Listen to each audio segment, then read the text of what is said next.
Вишневский, кандидат медицинских наук, почетный гражданин Ядвинского района и просто замечательный человек, супруга Галина Моисеевна и директор советской школы Алена Васильевна Охотникова.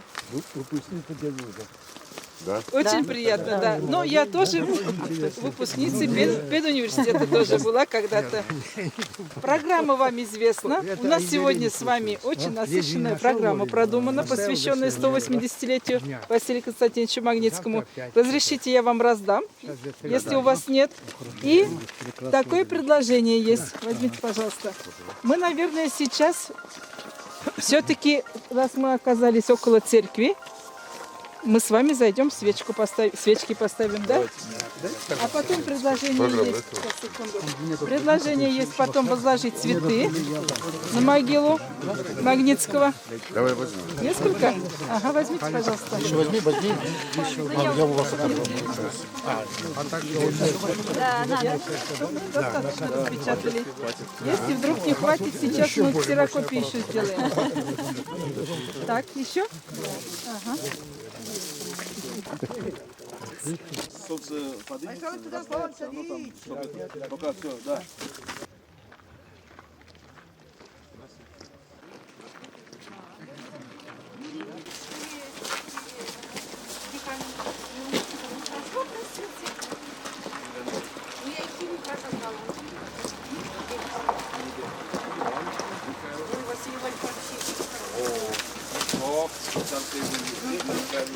Ну, Василий Иванович вообще хороший человек.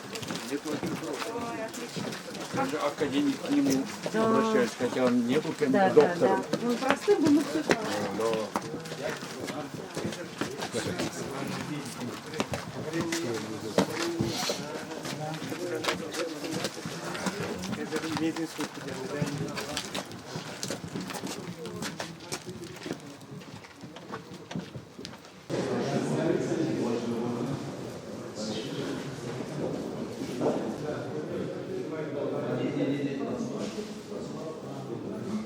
Магниткин Арши Константин Егорович, по моему впечатлению, был точно голова ударилась, но шагында ударил пектуйнать, бирает шагында десятине. Как череду давраш, тех будет пектуйнать был Константин Егорович. А Василий Константинович, конечно, он ставку на доставку, того не видишь, не знаю, того не видишь, что он в этом шел, да? Тоже шагында шлеген доставку, но был, как-то уже конфликт полный, шагында шлеген тербер, он же плекам по ползашлению примерно, конфликт полный, был ворошлен обратно, воровой. Ну, через видеть, конечно, а Чергюнде, Судтаран, Константин Егорович, я не вижу, да. И не даже законники все, воровал, что не хотел, ну, моя Божия.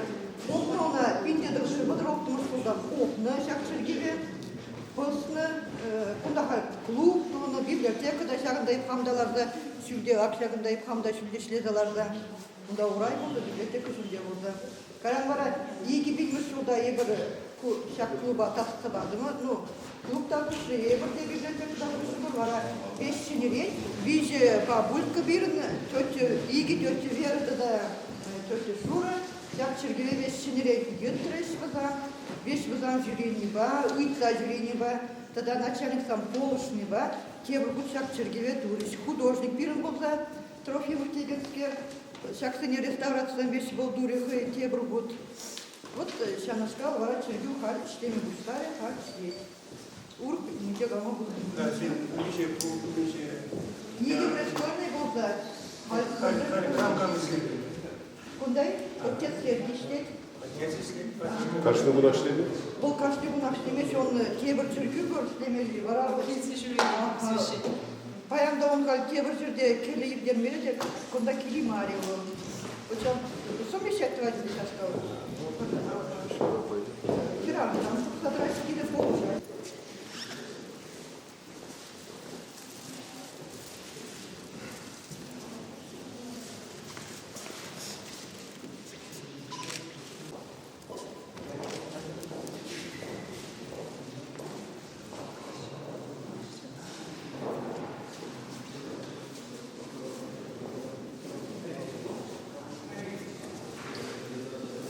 Sayın Sayın Sürgeci'ye gerekli.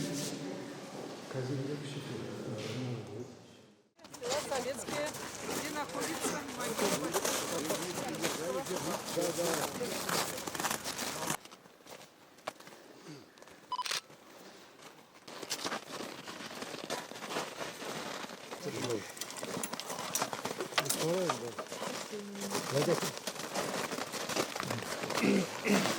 Теперь чувашство. İşte çuvашство. Бұшқыласа яраған жерден тыйылу. Бір куда келесіздер, куда кезеклерде, можем күтік табжыда, оның ішіне малылар тұсма, оның көкіріне малылар тұсма кетімір, манбас бұрына, ялалар малысыды ашызы дарыба. Şapla buldu.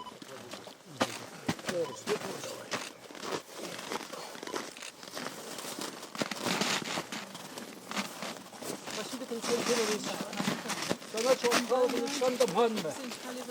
Yes, numay şır, numay bin çuvaşın izine şamrılısına kakıkanlarına. Sana bula ve özüm çuvaş sevmüşün, şu zem ucası şırıya. Çuvaş zem huşunca, şiğul sarası şırıya. Osman sarası şırıya, numay eşleğine. Veze men величиех шагында шымат ялинчеде, юлашке улды чечи шолгушинче куялда бурынса, нумай кундишинзімбе паллашса, візімбе хамырны халығын исторне сықлазаға варасты тілішпе ішлене. Сануңында пуштаят бір, санын яду дирни халық болны чукне бол яланақ пулі. Вот пинде сағырды мүшілденше, бұл пинде сағырды шеттің сотынде бұштатынде Чевашевы елгеге қызықланма. Бұл өнде кенненінде бірәнен шин демелі, студент бештеген шин демелі.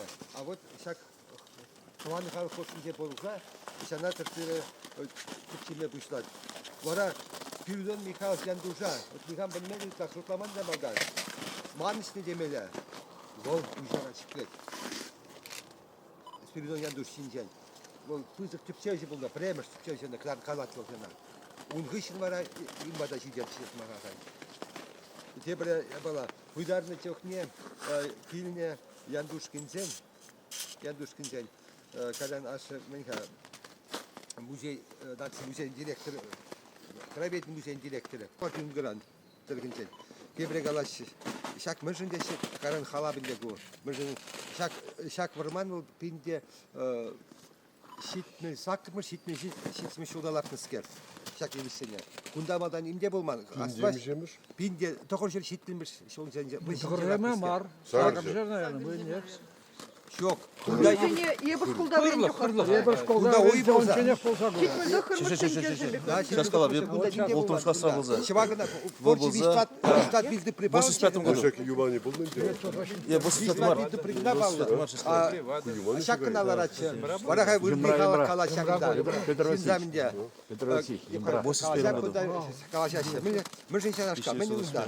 А онда деші толдарнич куда шыдық пекларач, куда хоплар, лартыха Филипп Геннадий Зосович, шақла дуза. А онда шыдық пекларач, почты еші шүлде чекмелі бекші. Вара шақында олет ол кенегезе прақна десек, толдарын десек алатыш вара. Онаш калмар, күнда кенегезе меші құрман. Но, лай халап бұл, халап елдар. Лайкаланы? Но, чийлемлі, тада, мадан шақ кардиде болман. На сақыр ондымыш. Şol sence duruş şakkına darsa. Bu tabi tebir unda palıçı hali bir şey edin işte. Alan yüzü mü? Bunda ne kadar kadar başkan takır. Куда клуб вообще меня на барлазды газа. Таран сразу все изгибаться. Ne bu çugun что ли? Чугун. 80-е годы. Да, в начале 80-х.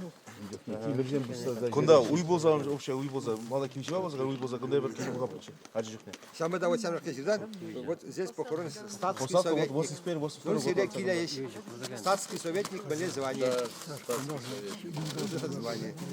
Мазар болса, он Белманды, Евразиялық Белманды. Евр қазақ сағында уже. Ақшағында бұрын ақша кеміш болса, шанда демешев евішлар açı. Әлдері шапшара болса. Adakmal'dan mazar bulundu. Mazar. Bunda şey yok. Akunda da bu dermaşka. Diğer ayaklar şimdi mazar çıksa. Bunda uza ayarla bu tarza bırakır. Dirmeli putarmana mar. Dediler veci idara iptal ettiler. Veci kadis edilse. Onu sarza, площадка вещь туза sarza atsa bırında. Bu siz bu niksan uzat tuvalizem veç problem.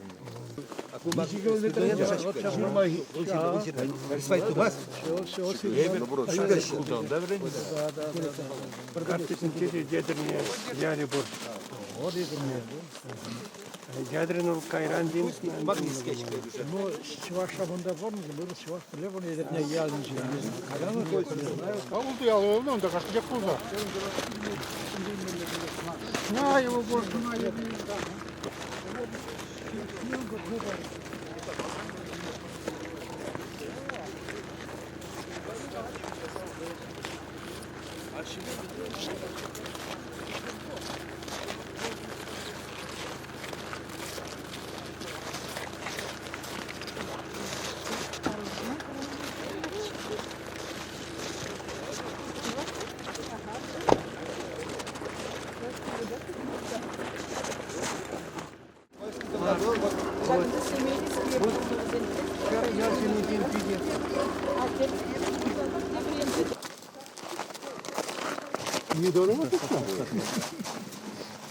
Вот, сейчас мы фактически слева дом.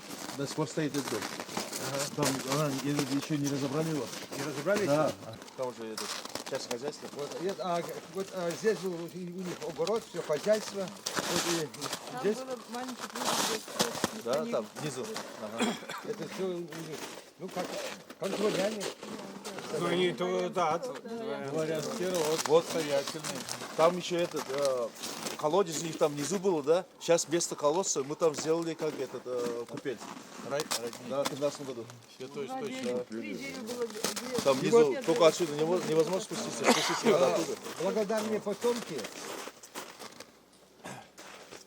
это сельчане, шуматовцы, значит,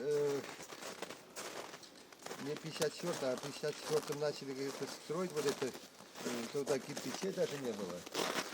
Ну, как-то нашли возможность. И открывали это в 56 году, 7 августа. Да, это открывали. На его открытие пригласили. А мы сегодня посмотрели 54-м. Ну, может, 54-м. Пригласили, значит, видных деятелей культуры Чувашии.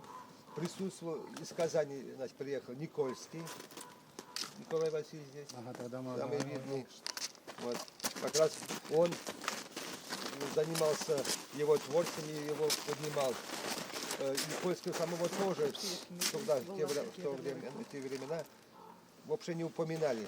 Самого видного, самого великого ученого просто не упоминали, и все. Чуваши. Не признают. Даже грамот не дают. Не давали. Какие-то звания там. Но он поднимал Магнитского. Он первый доктор наук. Да.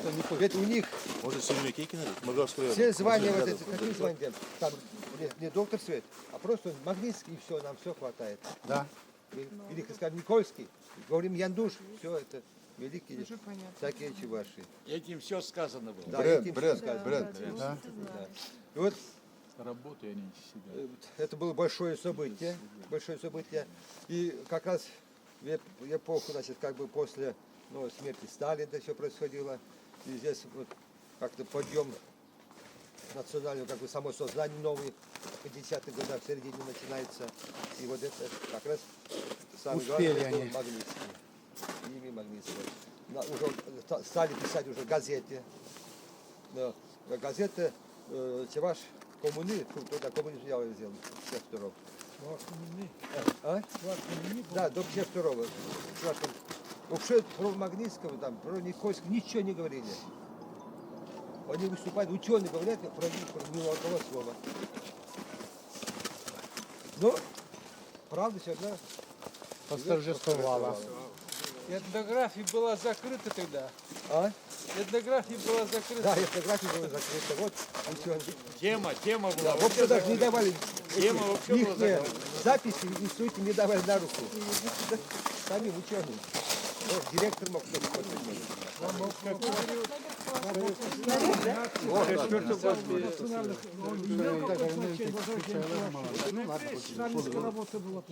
Да. Можете фотографироваться у памятника. В доме его.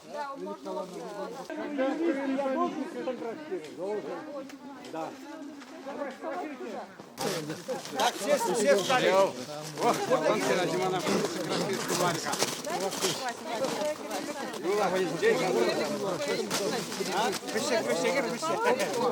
А, ну и раньше. Ага.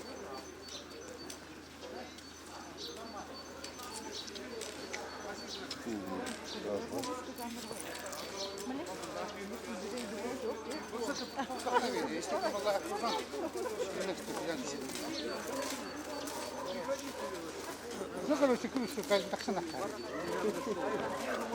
Есть пулемет, если там такое мы делаем.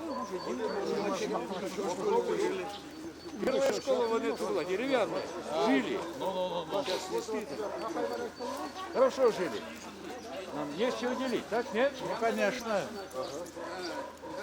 Дружно жили, хороший район. А я там... Это у нас чувашки связаны. Чувашчину шлемесу, Чувашчину не было. Охай. Водан ман, родичи зем чувашки. Сколько учителей? Ага, сейчас. 90% учителей выпускники ордена трудового красного значения.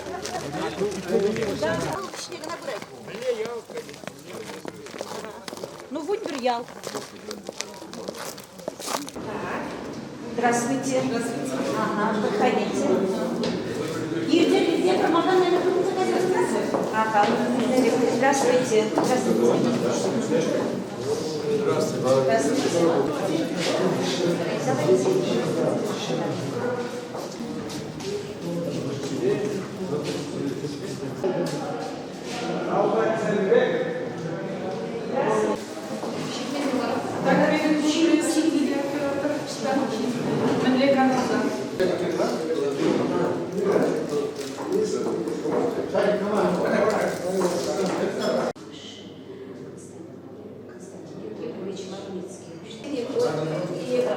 Василий Константинович Аше. Константин Егорович. А может, курничная крылата шаг назад, шаг назад. Или шаг назад, шаг назад. Ай, как шаг назад, ладно, кто малайка? Это малайка, шаг назад.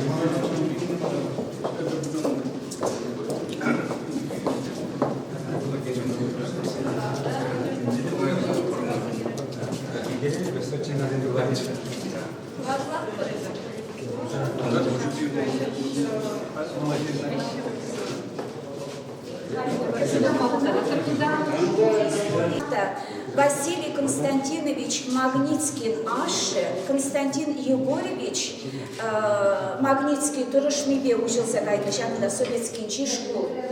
В Черкеве шлемекине Константин Егорович бара Черквичумынче церковно-приходское училище. Он дамалдан арчина джазине был на пинге сапришев херхвищем шуда. Вот. И Малдан церковно-приходское училище арчина джазим вали пушна. Хайдан вали хираджазим валиде Шагенбек школа пушна. Онда Константин Егорович Магнитский хириземде ишление. Вот Василий Константинович малландяшины жизни малладос на пилень чувашхалы хишин чинахтамона ишсем туна. Шаг здание пилень хайхи здание был пинде дохошер сагрвоншичим шуда худагайна. Вол вищер дохорвоншиче аджавали ну шутласа строит туненде. Вот хальпилень шкуда шер Вунзагар ача, пычки земле прилежут лазанчер, вунзагар ача, шаг школа шулеть. Кунда берихаль, вунбилик, учитель, торышса шлеща. Ачасыне брендеші, перен чынақта юлашки вғытра, шақ школ, телі программы зенче, проект зенче худшынза, шинерсех пычы, вот, спортивный зал, перен чынақта шинерен, ну, вот, ремонт земдунах ишін хитреген зедайса, школ столовые, те, щени мебель зембе, щени оборудование зембе шинерче, шағын вегех, туалет, санузел замерен, школ зданинче. Харсире школ музейі бе балашма, икіміш куда? Этажах бағлачын едім. Здравствуйте.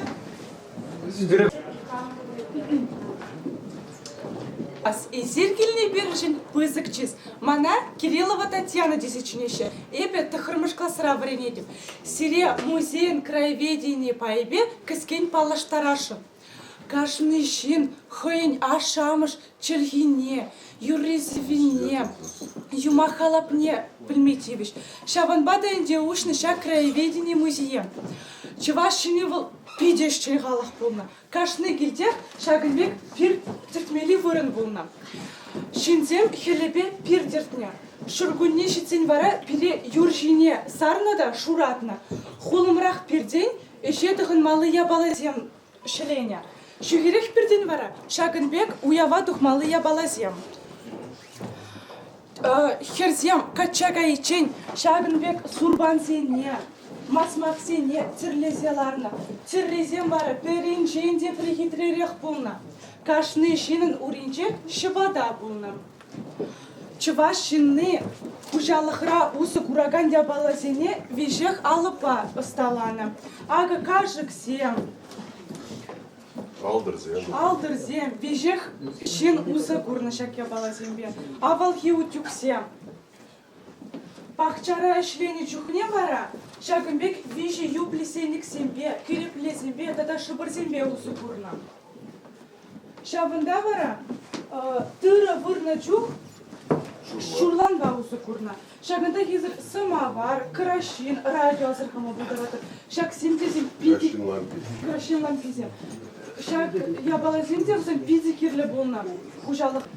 Шагында бизонын черепи держать. Шагнам, ачазем, киди школинче выляны чухне азырганы. Первая курым затыны да, ачазіне интересли болна бізем, мына чавзагаларны. Чавзагаларзан чубна варендеген учитель батне. Вара лажаба, турцавильная чак шкула. Бұл Малданах вынеспер. Оны бұнгелік пен парағын ұтапырағы ғынже Кунда борында да. Рабымна дуалар, гүнбата, мамытен, бизантен. Я училище ляжезам. Кумы не болды? Сөз көрерлі құржығы, тұтыр күретте бір дуға чағы еткен дөй. Аға,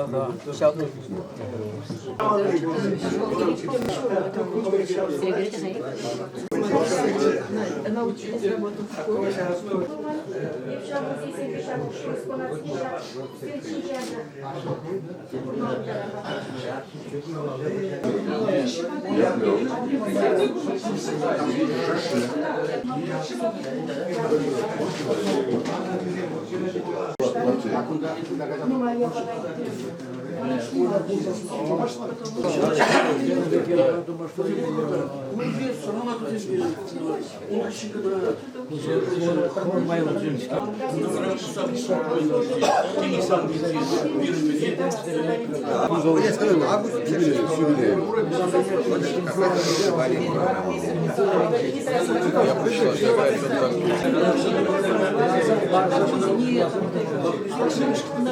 Aprende breder bir. Yema Philips. Ya bilet de Philips.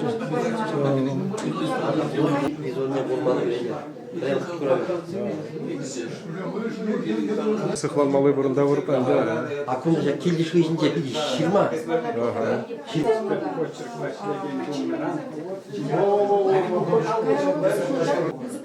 Dobrze?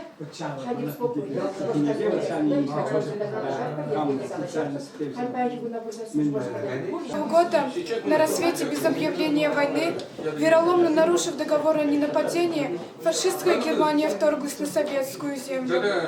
В первый же день была объявлена мобилизация военнообязанных. Ряды армии заполняли мобилизованные военнообязанные и добровольцы Советского районного военкомата. Вот перед вами имена тех, кто ушел на фронт, защищая Родину, но они не смогли вернуться. Они пали смертью храбрых на полях сражений. Я предлагаю почтить их минутой молчания.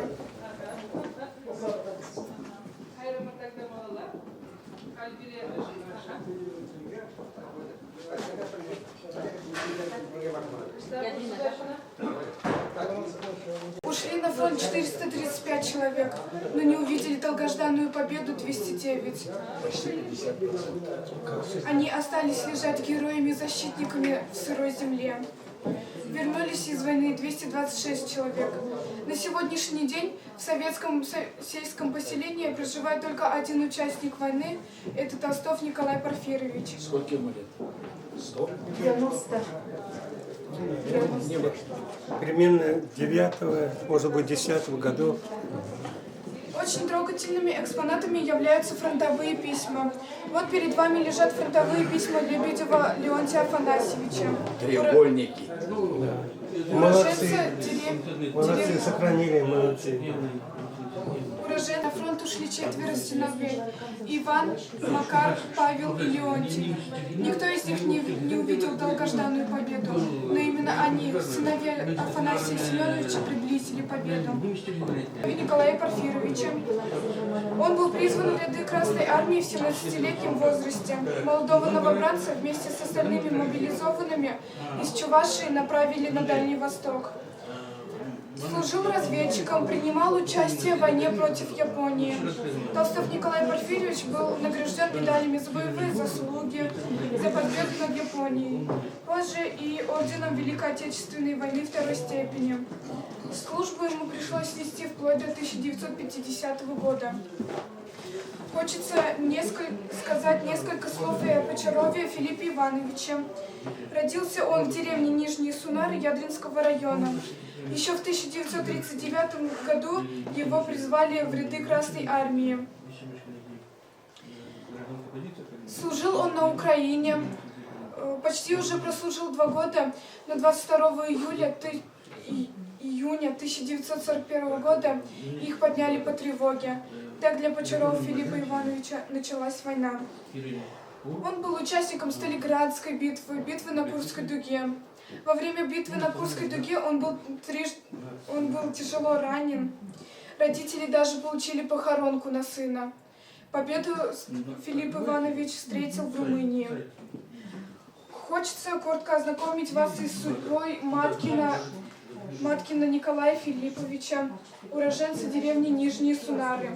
Был призван советским райвоенкоматом в армию в 1942 году. Учился на снайпера, принимал участие в освобождении Смоленской области, Белоруссии, Литвы, Латвии и Эстонии. Их полк через Польшу вошел в Германию. После войны был мобилизован в 1947 году.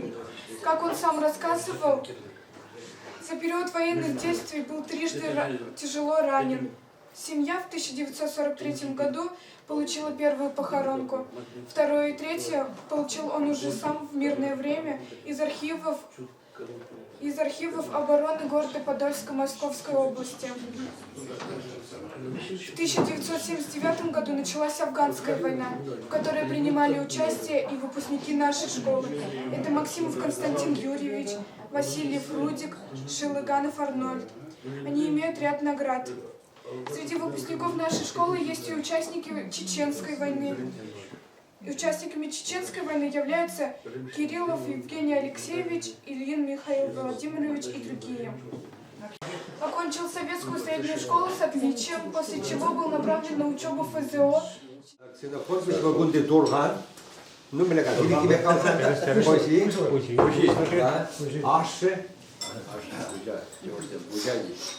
Бүгін бұлды бірінде таңда бұл сирия, шағда бән бірінші жіне, Магнитский Константин Васильевич чисту закинежен. Васильевич, да. Малович. Ладно. Чисту закинежен. На самом деле, вот пирен положен был на Шамбада, чак пирен шмат дыртне, советский дыртненде, я же Шамбада яжен пайн пирен шули вындадрать, у нас уже пайн как тинчибах плече, езергалар он или даже фамилия же ширндер, вот хали он все историю не хбарца бурачива, езердеки сечанда он действительно он нет не хбарца драть. Вот Шамбада халта пирен аджиземде плече, чайна топнеземде плече, вот пайн оказывается, те юбилейные даты берем. Сейчас парк пуштан загана шел, оказывается, ал-20 жылдан пуштан загана, сейчас парга Маниския жебе. Вот из этого я думаю, что не нас назовут пыры, словая нельзя, сейчас киберин детство, ведь он давал из кинжукни лакаку начинает люди. Хал конечно богато, он даже чургю, сейчас мы вот взяли бүгін усали болшки, сейчас усали взяли мели шели, а я давно не шимара. Сейчас мы не тузлаться, бунда этот купель. Онда прогрессе, он съездил на мотор, этот без генератор, Шамбавич, Мендуза, Швабердепер, пирожки. Был шаг Египинди, был вещи еще там что загоря. Хузамрезный подъявление, время Чурги был, в Индии был Чурги был, Александрский дела, как Мурганский район, вот из Никольский был, как раз Никольский был, Шабасилий Индии был, Александрский последний, Индия Широзовичный. Он дал на числа щезам, а так нам большинство реки вытрал, меня сплетил, потом акшанда, шанды дыркинде, юмеки кине, Александрский дыркинде, школа жагында жүресе зам. Хамады мама Мургавский жагында школа дерзе зам провотравлензе. Вот Шамбада действительно история дня Пернива Лайф, история Пермелена. Вот на самом деле вот Шамбада, как вот Магнитский видели вырын, где 9 Браманьена, Ебргардна Ебушня, 5 часов гасавлензе. Книги Бештебен, конечно, и ну и ситуация бурзала. Где-то вот когда я жил, например, на 81-82 год. А Малданда шапчара бурза. Тем же юрсрач, юрсиден инзан забетер шузам. Вот сейчас Магнитский вырын дежа гемора тратил. Был он что юмри был тоже пускал манол. Каран выражав евсал матный вишен, вара казу ждем бахрунда. Шембекаран не бурман был загар. Вот хапаингон был бурман, что он называет, как кладбище. И басласа, а также на федерзимеш, его режим был. Перендесник болса, вот улаттарыскер вот классика. Ну, бингеласынде. Кунда Азербайджан галаманды кузамна пешкалары, вещи азындыр. Действительно вот темру тавзмах кигала, перечерчешка кизе корнажын, числанажын, и янах сирин янах пирин сиревели янах шелзам учу болчырдынар. Советский дыркенже. Или малахам дунский зем, где-то замка бори, каждый зады. Вот топмада расплат. Укша был завтра, вот не дума была. Божавар.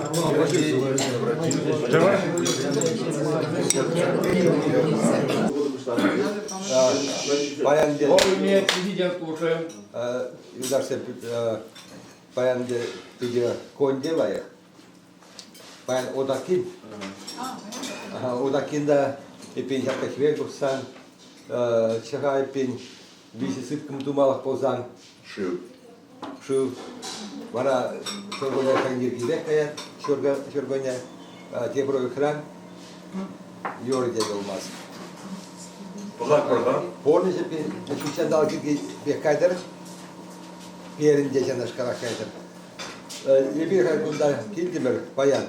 Перспективасан вот ватмеш мартра вильни денивал, езер воники гон хошера, он оптимер вот пин. Вильни де он всяк выготрай пин. Баян. Альзегиня. А то мадагаш, мы же тват висишь спарта думастер. Он да, когда воники гон хошмала, и ты говоришь вот. Шамбада так, же точно лайк и бедля.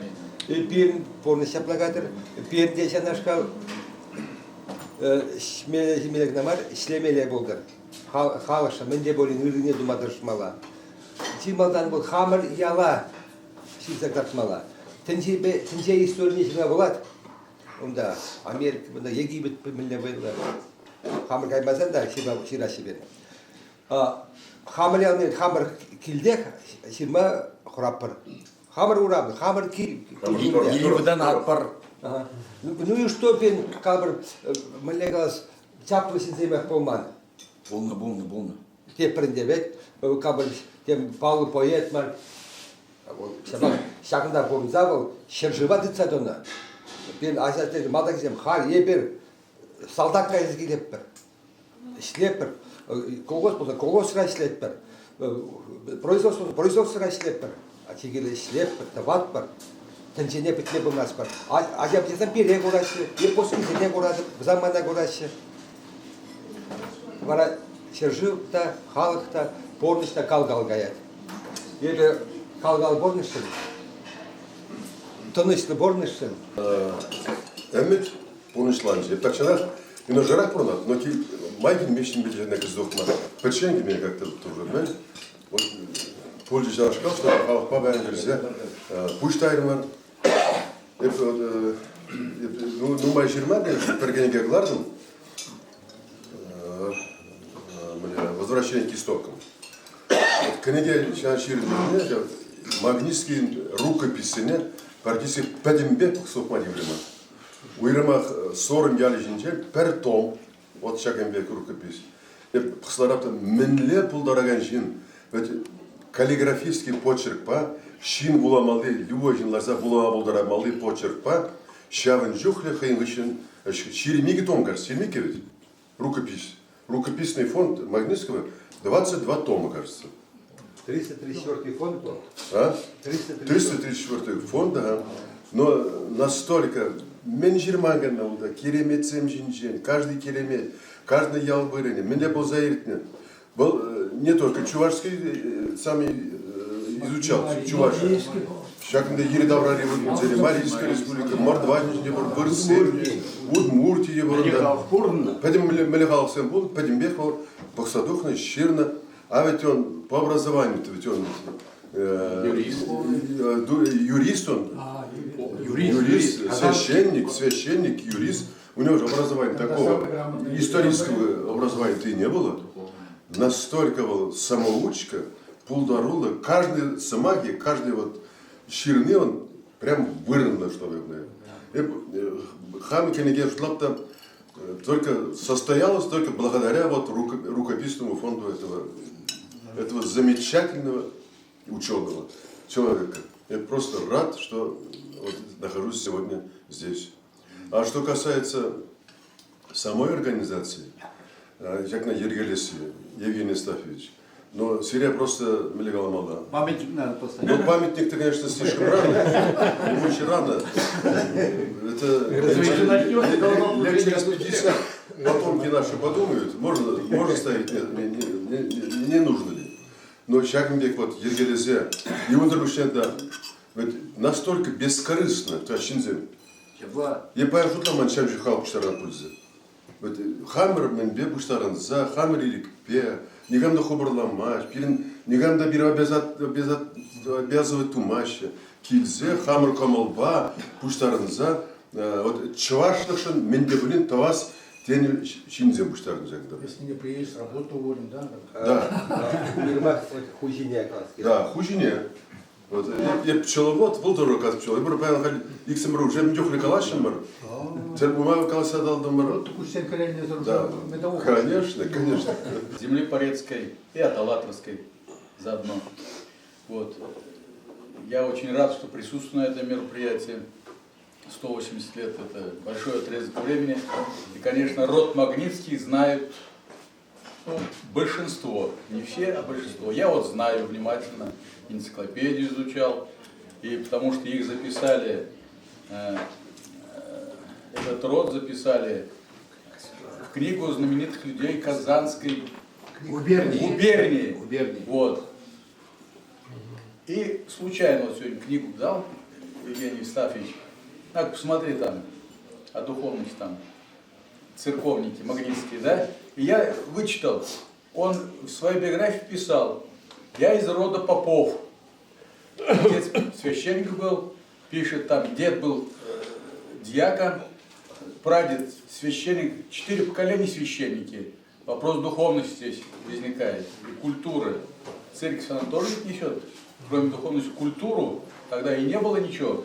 Церковно-приходская школа была при церкви. Вот тогда вот эта школа, где мы были, она была церковно-приходская. Не может наша школа иметь возраст 180 лет. При церкви была школа. Вот. И я вам открою секрет. Я больше еще знаю. У него брат был Константин Константинович. Это Василий Константинович, который всю жизнь прожил и проработал в Порецком врачом в Порецкой учительской семинарии с 1888 года до Первой мировой войны 1914 года. Оттуда был призван на фронт и дослужился до полковника медицинской службы. Вот. Это говорит о чем? Что это люди из рода, они образованнейшие люди. Подвижники.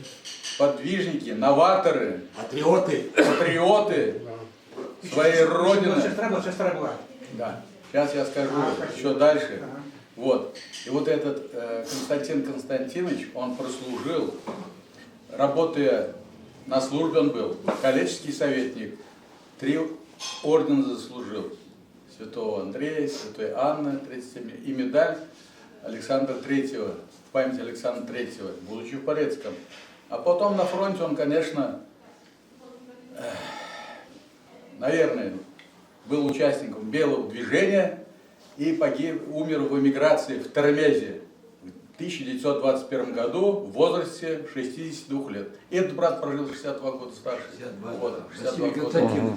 А знаете, он учился в Казанском университете на медфаке, был на стипендии Ядринского земства. И он там учился вместе с гимназией, в гимназии учился в Казани, и в университете 11 лет. Он пришел, конечно, зрелым, 28 лет там, и сразу в авторитете был. В Порецком, проживая и работая, был инициатором открытия Народной библиотеки. За инициативу ее и назначили библиотекарем Народной библиотеки на общественных началах. Вот с несколько лет он был. Эта история интересна. Была у него дочь Раиса Константиновна, которая тоже посвятила себя просвещению, учительница.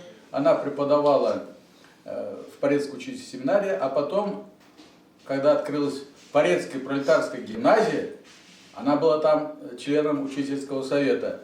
Ну, а потом эта гимназия преобразовалась в школу второй ступени, школа коммуна, вы знаете же историю. И она там продолжала работать. Я очень удовлетворен, что местная власть, школа чтит память таких известных людей, содержит это все в обустроенном виде. Конечно, надо по поводу могилы задача стоит прибрать и памятник облагородить, и у вас будет все хорошо. Это момент воспитания подрастающего поколения. Мало нас осталось, но мы будем все равно дальше идти вперед, двигаться. Поэтому я тост говорю за то, что мы делаем благое дело, и мы на правильном пути. Надо воспитывать патриотов, новаторов, подвижников, и наше общество, и наша Родина будет жить. Ну, процветать сложно сказать, будет жить. Этнографа, просветителя, то, что как юристы очень мало, только упоминания о том, что когда он же работал после окончания сразу Казанского юридического факультета в Казанской судебной палате год, чиновничной такой писарской должности. Потом его назначают следователем 2-го участка Чебоксарского уезда Казанской губернии, следователем. Тогда следователи, когда его первый раз назначили еще губернским, по представлению губернского губернатора, министром юстиции России назначалось. Через 4 года, когда судебная реформа была 1864 года, 60-го года, 8 июня, 60-го, я точно помню, и его переназначают. А смысл какой переназначение было? Когда второй раз следователь уже император утверждал по представлению министра юстиции России, утверждал император сам. И он там 14 лет проработал, таких-то своих и воспоминаниях он мало пишет, что он вот именно в своей профессиональной деятельности. Он пишет как юриста, как цивилиста, как человека, интересующего гражданским правом. Поэтому у него есть и об обычном праве, о нравах, об обычаях. И когда еще такое общество юристов интересовался юридическим бытом, у него есть и юридический быт чуваш Ядринского, Космодемьянского и уездов, так и называется. Но я вот недавно начал, спасибо нашему президенту, он меня попросил, говорит, давай какой-то информации, и нашел. Но это не новость, но нигде это не говорится о том, что он был связан с самым выдающимся юристом России Анатолием Федоровичем Кони, если вот это был такой юрист. И когда его назначает Анатолия Федоровича прокурором Казанского окружного суда, а он как раз и работал следователем. Следователи входили в состав тогда окружного суда. Кто в это время? И там есть у него рассказ, он описывает в газете Казанской губернские ведомости о судебном заседании по убийству гражданки Ядринского уезда Андреевой. И самое главное есть, там внизу тут написано, на этом судебном заседании, то есть судебной речью поддержал Анатолий Федорович Конь. Вот найти, вот находка, конечно, вот где искать. Мы направили 2 запроса буквально через каждые 2 дня после этого. И находится эта газета в архиве, или можно сказать, в фонде редких книг Казанского университета, библиотека имени Лобачевского. Ответа нет до сих пор. Наш отдел межбиблиотечного абонемента нашей библиотеки говорит, редко такие дают. Хотя мы просим только электронный вариант фотографии. Вот если это найти, мы можем сказать, что Василий Константинович Магнитский был тоже знаком Анатолием Федоровичем Конем. И это было очень интересно для юристов, для студентов и вообще всем для юридического общества. И для республики. И для республики. Прежде всего. Прежде всего, да. Потому что он, Василий Константинович Магнитский, является первым юристом, дипломированным юристом из Чувашского края, можно вот так сказать. Тем более выпускник Императорского университета Казанского. Он первый выпускник. До этого таких юристов, таким дипломом юриста именно высшего образования не было. После пошли туда же Иван Яковлевич Яковлев. Ну нет, Иван... Дальше. Мы университет кончили, Дальше Владимир Ильич Ленин, Ульянов, хотя не закончил, тоже продолжил дело Иваника. Как ты закончил? Он же сдал. Но, надо сказать, если уж вы так сказали, они в одно время учились, и Владимир Ильич Ленин, когда в первом курсе, а Василий Константинович был на 3-м курсе юрфака. Да, то есть они в одно время было. Но нигде нет данных, что Василий Константинович участвовал в этих студенческих волнениях, студенческих... Это разные люди. Разные по типу. Да. Он и остался народником, Василий Константинович. Он никогда не, если против царя или царского режима пошел, но он для народа работал. У него в душе был. Поэтому он, наверное, ушел с должности судебного следователя и перешел на просветительскую работу. На мирную работу. На мирную работу. Сегодня. Родился в деревне, вырос в деревне, кончил ветеринарный техникум, служил в ветеринарный институт, аспирантуру, докторантуру, биологом, сельхозакадемией работал я. Сейчас на пенсии.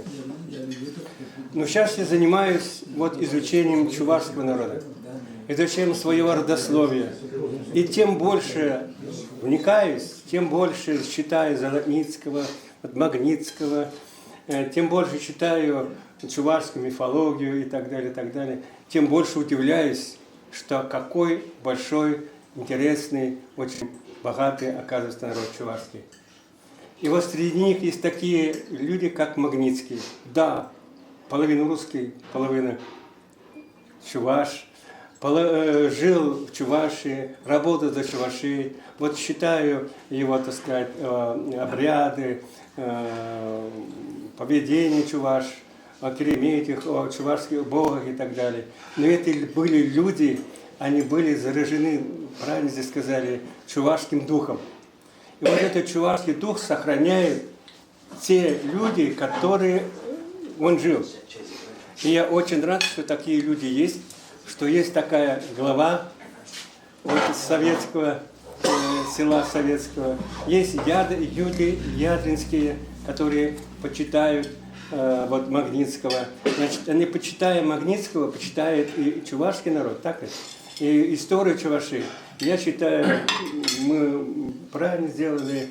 Спасибо вам, Евгений Исафьевич, что вы нас вот привели сюда, что нам показали эту святую землю, что это святые места показали. Показали, какое доброе, хорошее отношение людей к Магнитскому, к роду Магнитскому, что они сохраняют, что они посмотрели, это же лес, это роща, это же с ума можно сойти, как красиво, как чисто, аккуратно. И вот, оказывается, у них усадьба была, эту судьбу они сохранили, этот парк сделали. Это же цены нет этим людям. Я думаю, я хочу свой тост сказать, чтобы эта земля магнитская, земля магнитских, это земля, которая поражает вот эту традицию этих людей, процветала, была богатой и иногда встречала таких, как мы.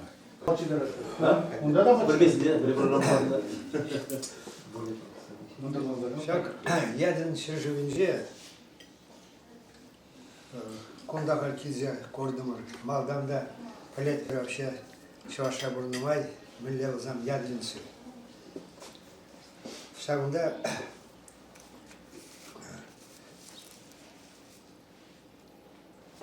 шутагында, корадында, шутагында, милле матужин зем оказывается было, яден хал кизе. Онда Магнитский анжахмар. Онда эти земли, орхот шли халық семде, искусствори, мардин, конда, ползар. Музей разобрал, Еще, вот медицинские колозасы, Волков Константин Васильевич. Вот когда загадали, Магнитский тек синзеля. Мухтаза, Зеня, Пельнебе, Зельбе Каласкили. Сейчас Волков. Она была Ленинградра, она была Киевра, она была Польша, дети. Знаете, вы положение. Польша, дети, что спорный вопрос с Амбоном, за ним порные дети не дернет. Понимаете, Волков, Константин Васильевич, всяк. Где-то мне я день из села Един, я Волонда. Вот, например, если съезд Самбона, съезд работников здравоохранения или съезд хирургов, Шандавара, съезд получения, он находились в зал зрения, помещение зрения. Он же мне говорит, смотрите, выбирайте, приведите порядок, а то Волк приедет, опять Шандек переборса догадьтесь. Шандек Калан. Волк, конечно, сильно критиковал. Сейчас Волков, Ядринский Волков, выступательно. Он была польза килишня. Воровал сюрет перегинже, потому что я выполнил в первых трах, конечно, медицину, только что преподаватель, анжак только висме буштать, хурлаще, шабек тезе, критиковать лаще. А Волков, наоборот, книги жрать. Книги типа брошюрки.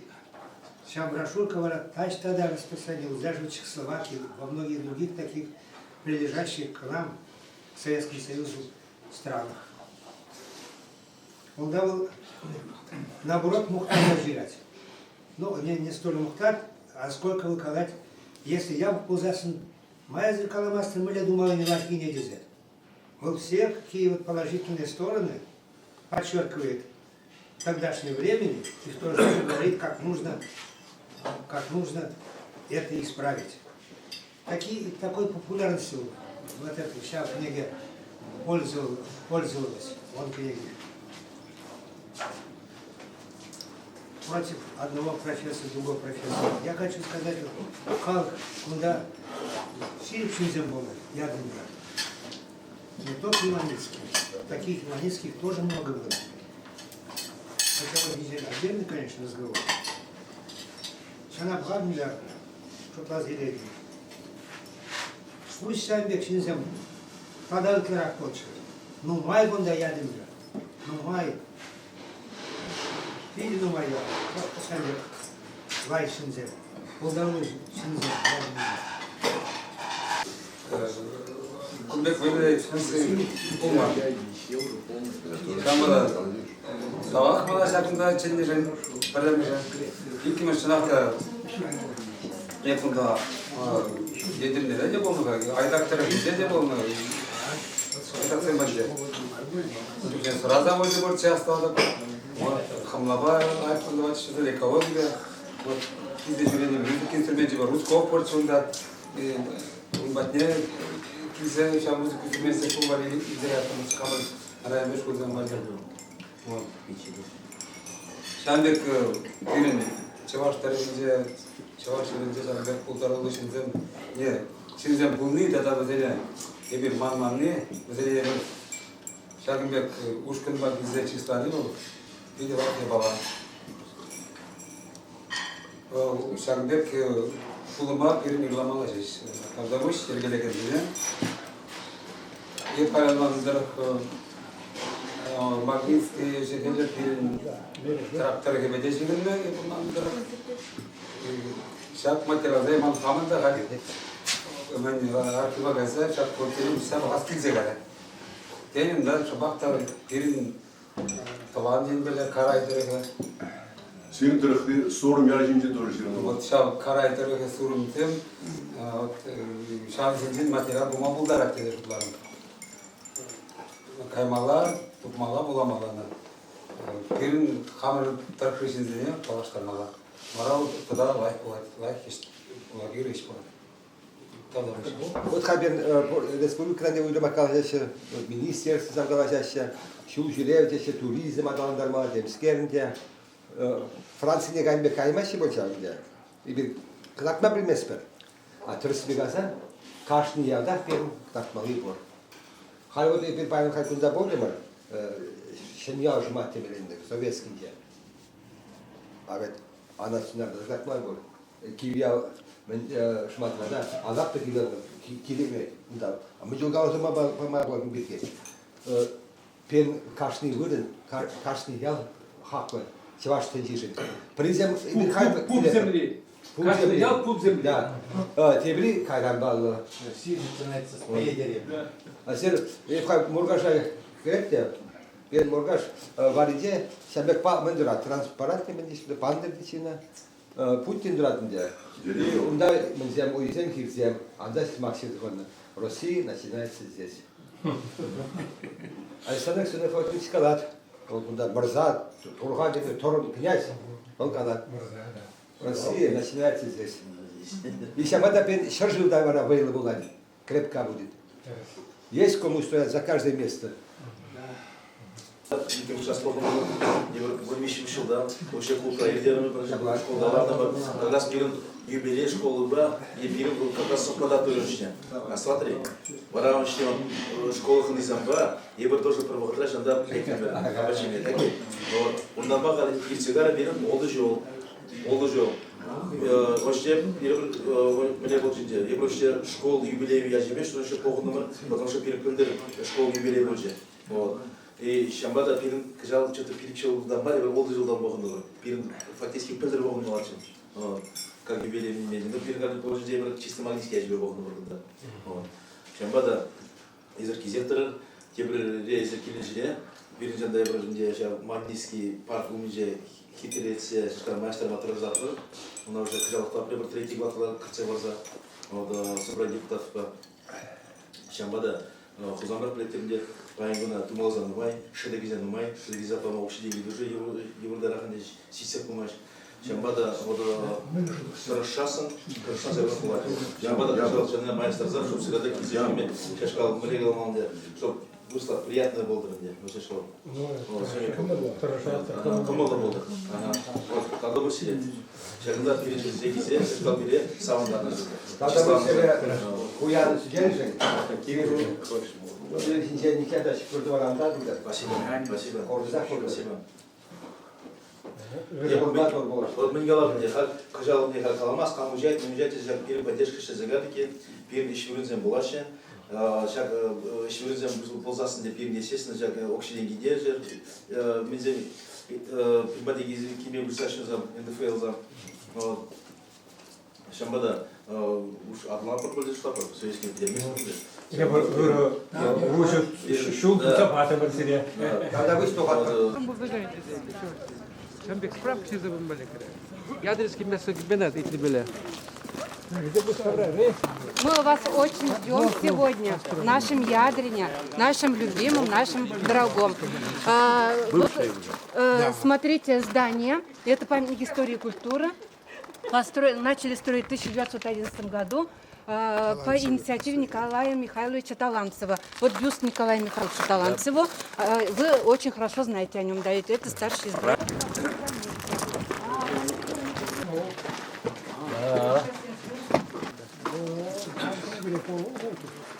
Готовили не так долго. В декабре 2011 года мы уже открыли вот эту музей. Пойдемте. Всегда она была и при больнице ординаторская. Мы специально решили оставить, так же, как было при Волкове. Вот вы смотрите, это личные вещи Волкова. Это книги Волкова, которые он держал в руках, читал. Лично у него книг много было, но это то, что осталось. Вот эти вещи тоже личные его и шахматы, привез Андрей Николаевич Иезуитов. Это внук Волкова. Он родился здесь, в Ядрине. Он нам рассказывал, я помню, говорит, как сидел на коленях у деда. Они приехали с супругой, у него очень много книг, он тоже филолог и работал в Пушкинском музее директором в Санкт-Петербурге. Вот эти тоже вещи он привез. И привез еще медицинские инструменты. Вот здесь мы собрали о жизнедеятельности Константина Васильевича Волкова.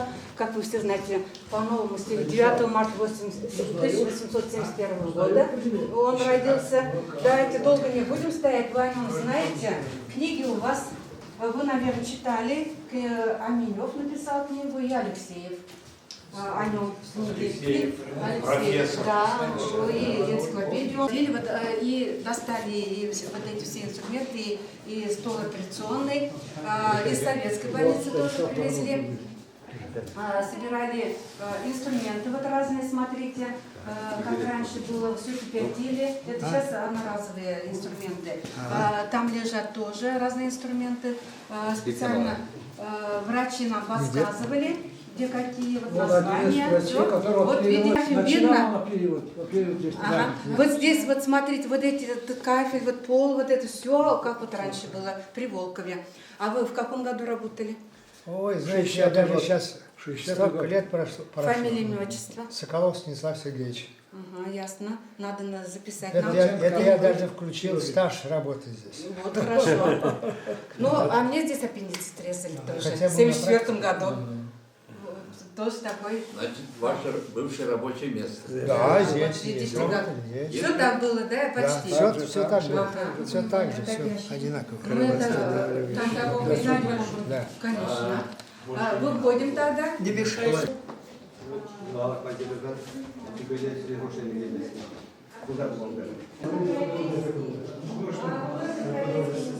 У нас видите,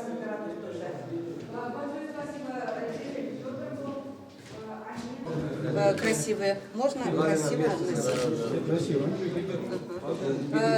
Очень красивые. А здесь работники Ядинского райкома. Пухтинов Алексей Дмитриевич, он сам подарил свои работы, он недавно умер. И передал еще свою коллекцию самоваров, тоже на первом этаже. Самовары тоже некоторые выставлены. И после его смерти передали самовары тоже. Очень красивые. Это наши тоже. Вот Туманова Елена Федоровна, она жительница Ядрина, жила в Чебоксарах, переехала в последнее время. Вот такие экспонаты. Какие тоже интересные, видите? У нас женился на ядринской девушке, ядринчанке. Всегда вопрос стоит, как сказать ядринцы и ядринчанка. И поэтому он нам помогает. Пойдемте на Коллеги, к Таланцевым, он на его деньги, вот. Да. А вот не только Нет, он сам на свои деньги, он заказывает. Тоже меценат, почти что рядом с Таланцевыми для ядерных. И что интересно, вот Николай там, Зиновий Михайлович, да, другой как-то. Зиновий, Михаил да. и Николай. Они Николай старший. в Нижегородской области, Воротынской области, сколько они строили на свои деньги. Очень строили, Да. школы строили, И что интересно, больницы. в Цивильском уезде они, как это называется, будет слагаться, хильстеру, противоречило, что есть Курбатов, да, Курбатовы. Курбатовы эти хотят строить, эти тоже хотят бесплатно, спорят, кто должен построить эту школу, понимаете? Спасибо им. Вот что за такие люди были.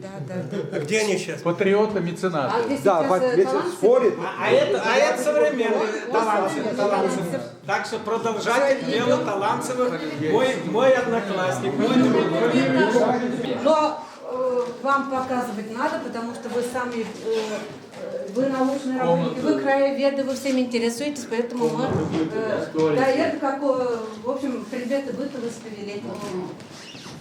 Сюда идем. И еще. Большая работа у нас проводилась и проводится по сохранению памяти репрессированных. Вот такую комнату сделали. И у нас издана книга памяти пострадавших от политических репрессий. Я вам потом книгу покажу.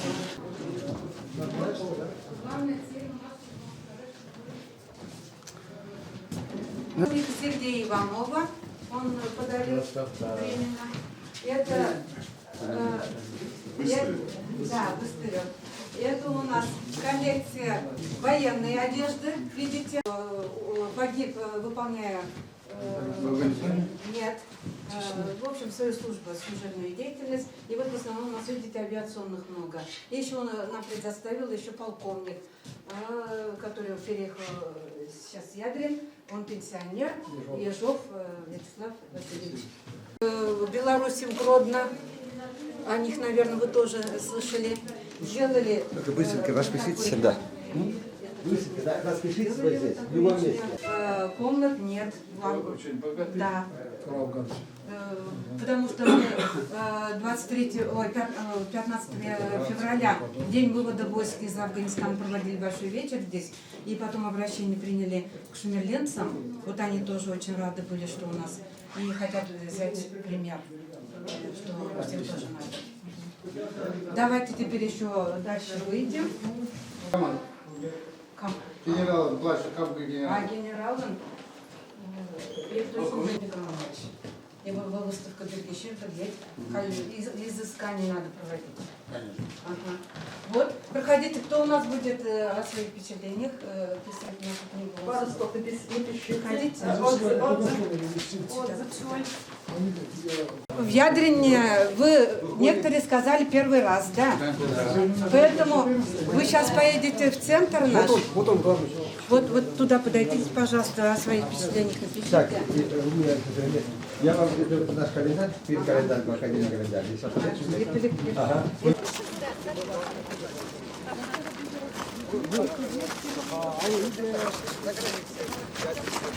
А куда тоже хотят строить? У нас бесплатно препарация. Давай, говорит, мы будем вместе строить. Мы, говорит, лучше сделаем. Альфи, миллиард тем. Не знаю.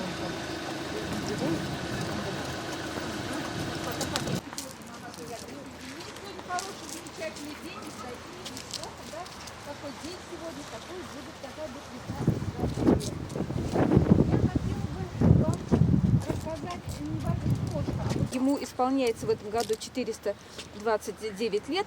Это большая история, много времен прошло, много поколений сменилось. Но сейчас мы с вами находимся в исторической части нашего города, на улице Карла Маркса, бывшая Троицкая, которая названа была так по церкви, которая стоит на этой улице.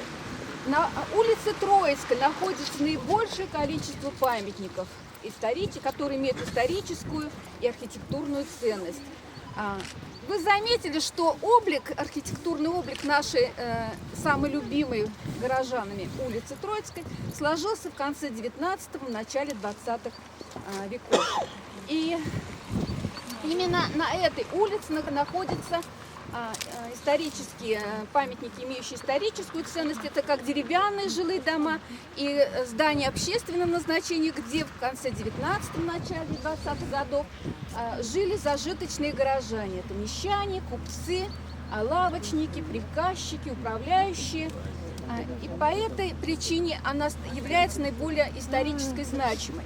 Если вы обратите внимание, вот по диагонали, это здание построено в конце 19 века, принадлежало лесопромышленнику Михаилу Дмитриевичу Железнову.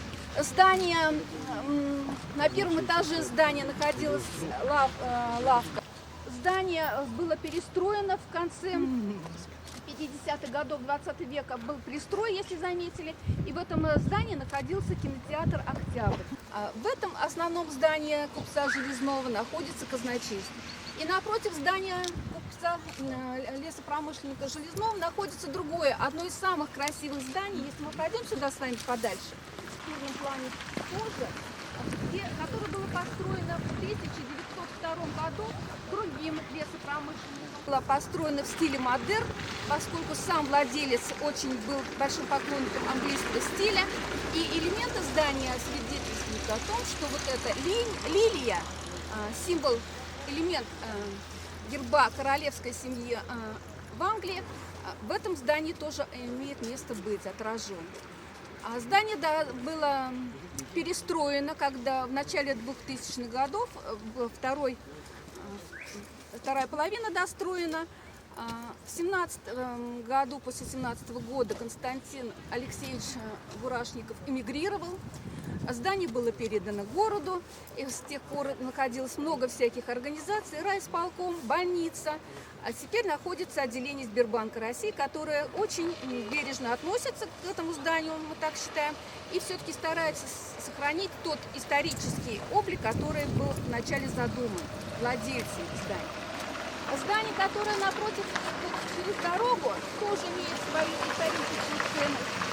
Здесь здание было построено и было передано почте. Находится теперь отделение Почты России. Если мы вернемся с вами, обратим внимание, вы, наверное, когда ехали, мимо видели, да? Одно из самых красивых сооружений памятники, не только в Ядринском районе, но в Чувашии, одна из самых красивых наших исторических памятников. Но построена она была на месте старой деревянной церкви. А вот старая деревянная церковь была воздвигнута купцами Беляковыми а благодарность Господу Богу за прекращение голодного мора, которое 3 года свирепствовало в округе. И когда голод прекратился и был урожайный год, купцы Белякова построили на этом месте деревянную церковь. Спустя лет 50-60 было решено на месте старой обветшавшей церкви построить каменную. Церковь строилась около 40 лет на средства горожан, на пожертвования горожан. И в 1829 году она была освящена. В 1933 году прошлого столетия церковь была передана городу, то есть она была закрыта. И вновь открыта в 1990 году. Здесь возобновились богослужения. Является самым любимым, наверное, историческим памятником нашего города. И если вы обратите внимание, напротив церкви стоит еще одно историческое здание сооружения города. Здание построено в 1879 году купцом Дестугановым. Для собственных нужд, как частное здание, но впоследствии было передано городу. Именно в этом здании проходил первый театральный спектакль любителей театра в пользу Ольгинского приюта. Были постановки, здесь у нас находился культурный центр. До сих пор культурный центр сохраняется. После 1917 года здание передано библиотеке, и до настоящего времени здесь находится центральная библиотека, детская библиотека нашего города. Одно из любимейших мест горожан. Но я хотела бы сказать, что вот историческая часть города, улица Карла Маркса, Троицкая, одна из самых любимых и значимых в нашем городе. Мы находимся с вами на площади Победы, где проходят основные торжественные мероприятия, дни чествования наших юбилейных дат, наших воинов, погибших и так далее. Вот площадь Победы была в конце 70-х годов здесь организована. Немножко внутри города сделать такую небольшую, но очень уютную и очень такую значимую площадь, площадь павшим воинам, площадь Победы. А теперь я хотела бы вас пригласить в автобус, и мы хотели бы вам показать и рассказать историю Николая Ивановича Ашмарина, если вы не против. Он наш земляк. Он наш земляк, верно. И именно вот по этой улице, где все очень близко. Да. Профессор, известный мирового уровня ученый, верно? Автор 17 томов словаря чувашского языка, русский по происхождению, родившийся в городе Ядрине. Вот недалеко здания. Чувашовед. Чувашовед. Лучше всех знающий чувашский язык, да? Да. Поскольку настолько был значимы его труды по истории чувашского языка, по говору, диалектам, что до сих пор его труды непревзойденные, наверное. Николай Иванович Ашмарин. Здесь находится недалеко дом, где родился Николай Иванович Ашмарин. Он родился в доме своего дяди. Родился он в купеческой семье. В 4-летнем возрасте он переехал вместе с семьей в Курмыш, и уже в Курмыше, в русском городе, началось его становление как будущего ученого, замечательного человека Николая Ивановича Ашмарина. Ну, мы пойдем с вами тогда в автобус. Давайте.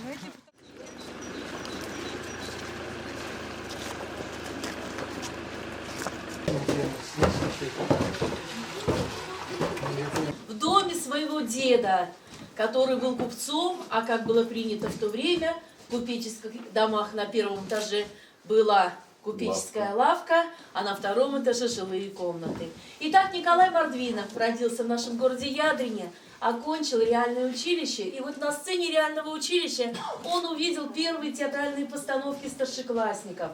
И оттуда, от реального училища идет любовь к театру, идет любовь к литературе. Занимались купечеством, поэтому мы не могли в нашем музее не создать комнату купеческого быта. Здесь собраны предметы быта, предметы мебели, которые окружали любую мещанскую, любую купеческую семью города Ядрина. Вот примерно в такой обстановке жила семья Мордвиновых. Города Ядрина, каким он был более 100 лет назад, то есть таким он был когда здесь жил маленький и юный Коля Мордвинов. Все у нас настоящее. Приглашаю в следующую наш следующий зал. Встречает афишу «Набор» в театральную студию Юрия Завадского. И вот с этим режиссером Юрием Завадским Николай Мордвинов прослужил в театре всю свою жизнь. Сначала в театральной студии, куда его Юрий Завадский принял, а затем в театре имени Моссовета.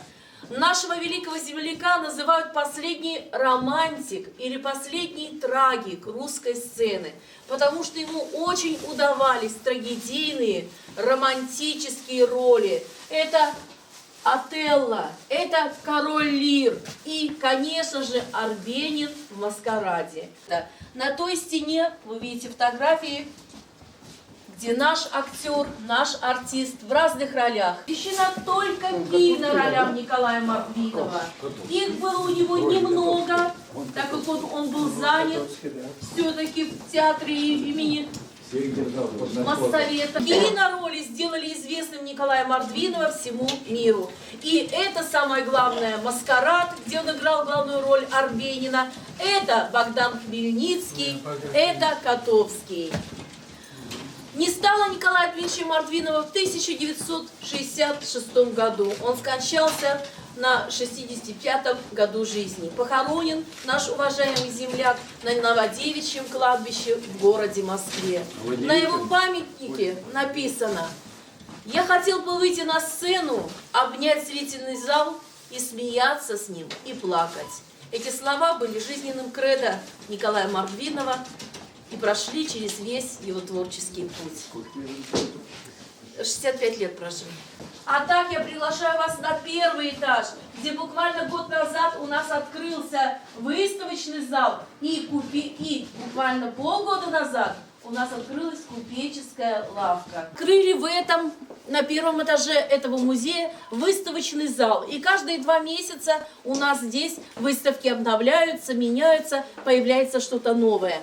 Но буквально 4 месяца назад мы вот эту часть музея, часть выставочного зала посвятили нашим знаменитым братьям Таланцевым, купцам, меценатам, которые очень много сделали для города Ядрина. О каждом из братьев есть фотостенд из их личного архива. Николай Таланцев, Михаил Таланцев и Зиновий Таланцев. Люди, которые сыграли огромную роль в социальной и культурной жизни города Ядрина. Лавка с различными сувенирами, с поделками наших мастеров.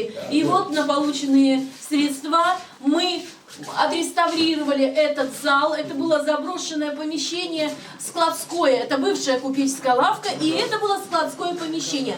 Мы, конечно, ничего не стали менять. Мы просто побелили этот замечательный свод, не стали ничего выравнивать, оббивать там сайдингом и так далее. Оставили все так, как было это более 100 лет назад, и просто бывший склад превратили вот в такую купеческую лавку. То есть примерно за таким прилавком стоял купец и торговал товарами для горожан города Ядрина. Паша, наливай. Но главное это сопровождение. Василий Васильевич, наливай. Главное самогоны. Да. Классно, классно. Вейла. Молодцы. Особенно купчихам. Выходим.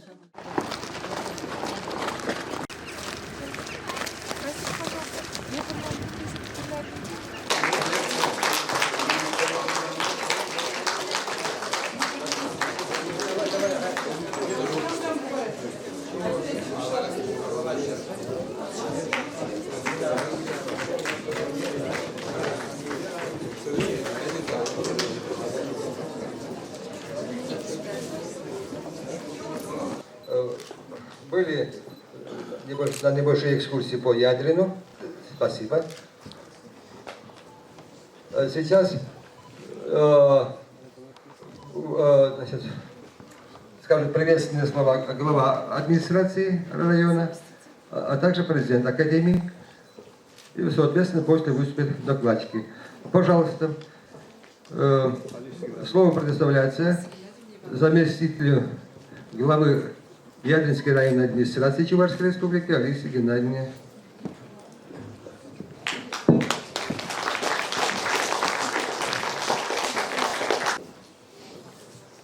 Добрый день, уважаемые гости и участники конференции. Ирыгон Булдар Пурнеде. Я рада приветствовать вас всех от имени главы Ядринской районной администрации Андрея Леонидовича Сафронова на гостеприимной Ядринской земле и на конференции, посвященной 180-летию со дня рождения нашего выдающегося земляка Василия Константиновича Магнитского. И сразу хотелось бы, конечно, отметить следующее. Неисчерпаемы духовные богатства нашей отчизны. Каждый ее уголок – это живая история, неиссякаемый родник талантов. Славен историческим прошлым и наш Ядринский район, который взрастил немало замечательных людей. Это люди прославили подвигами нашу Ядринскую землю, трудились во славу Родины, посвящали ей стихи и песни, добивались успехов в научной деятельности. Все мы знаем прекрасно, что Ядринский район – это родина создателя 17-томного словаря чувашского языка, выдающегося тюрколога Николая Ашмарина, чей юбилей мы будем отмечать в следующем году, а также знаменитого актера, народного артиста СССР Николая Мордвинова, первой чувашской киноактрисы Тани Юн. Ядринскую землю также прославили Зоя Миронова, видный советский дипломат, чрезвычайный и полномочный посол Советского Союза, купцы Зиновий, Николай и Михаил Таланцевы, владельцы торгового дома «Братья Таланцевы», известный хирург Константин Волков, советский изобретатель, инженер-полковник Михаил Гундин, почетный гражданин Чувашской республики, председатель колхоза «Ленинская искра» Аркадий Айдак, историк, журналист, кандидат исторических наук, почетный гражданин города Ядрин Арсений Изоркин и многие-многие другие. Немало среди них юбиляров 2019 года. Широко, конечно же, будем отмечать 95-летие со дня рождения композитора Анисима Асламаса, 115-летие со дня рождения Алексея Михайловича Чистякова, писателя, участника Великой Отечественной войны, уроженца села Полянки. И, безусловно, особой датой является 180-летие Василия Константиновича Магнитского, одного из видных этнографов, фольклористов и деятелей народного просвещения Среднего Поволжья второй половины XIX века. Всю свою деятельность он посвятил изучению исторических и культурных корней народов Поволжья и по сей день не перестает вызывать восхищение многогранный характер его интересов. Выросший и работавший десятки лет среди чувашского населения, хорошо знавший его язык, внес огромный вклад в изучение истории и особенно этнографии чувашского народа, создав научными трудами своего рода энциклопедию духовной культуры чувашской жизни. Неоценима бескорыстная деятельность Василия Константиновича Магнитского и в области просвещения, где он целиком и полностью разделял взгляды Ивана Яковлевича Яковлева. И за время службы инспектором народных училищ Казанской губернии он открыл новые школы. А получив юридическое образование, работал судебным следователем и собрал много материалов о юридическом быте. Василий Константинович Магнитский был ученым широкого диапазона. Он увлеченно работал в области истории, археологии и лингвистики.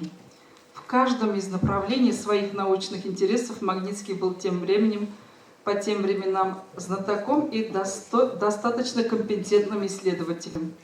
Никто не может не признать, что об изучении истории, культуры и быта Чувашии, а также русских и других народов Чувашского края и Поволжья, Магнитский успел сделать очень много.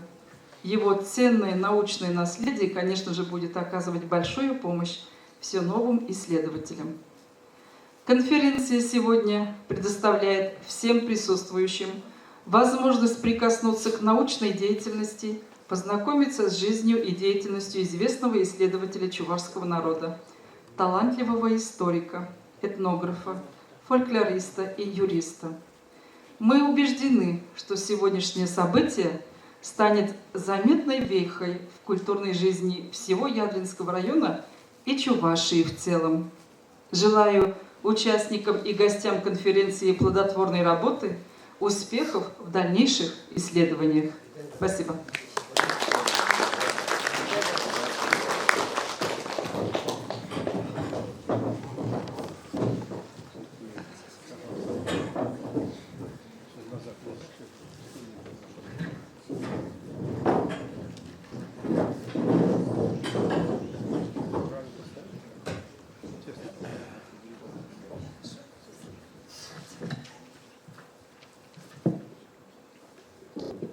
Далее мы слово предоставляем президенту Чувашской национальной академии наук и искусств Евгению Евстафьевичу Ерагину.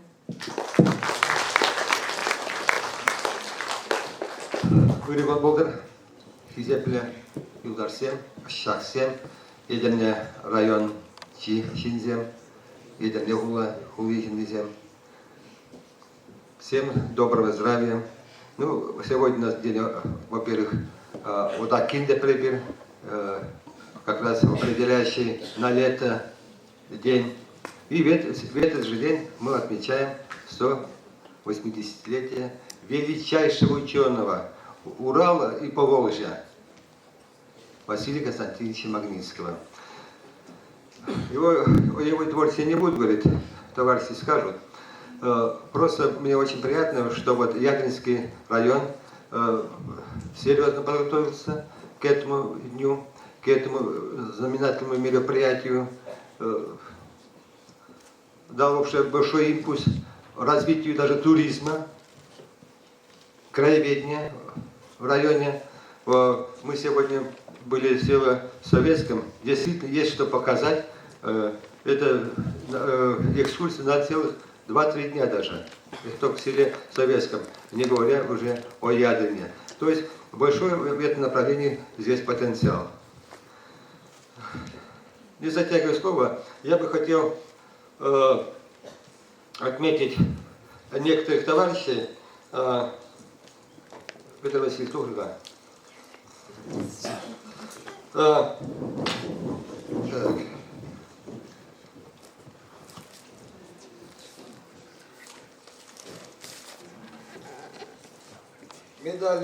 Медалью за успехи педагогической деятельностью мы награждаем учительницу советской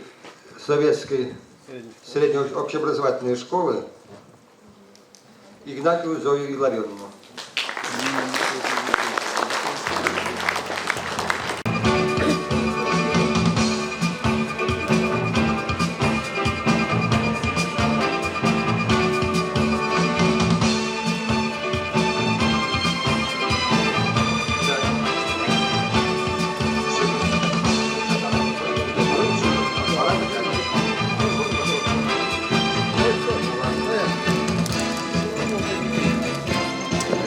А также учительницу Алексееву Ларису Дмитриевну награждаем грамотой.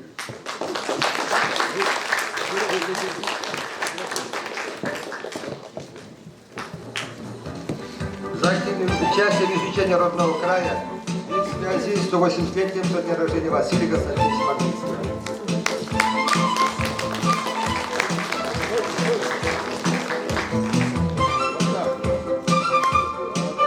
А также руководитель школы Охотникова Алену Васильевну.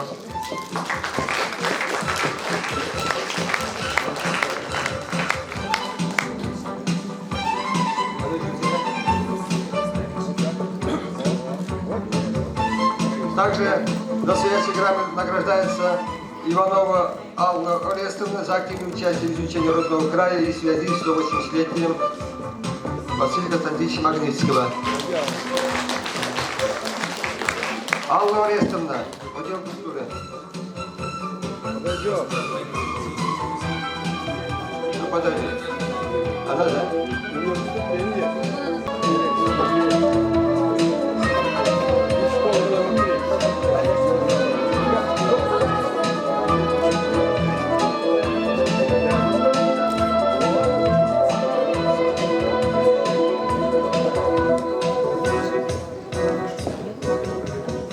Далее.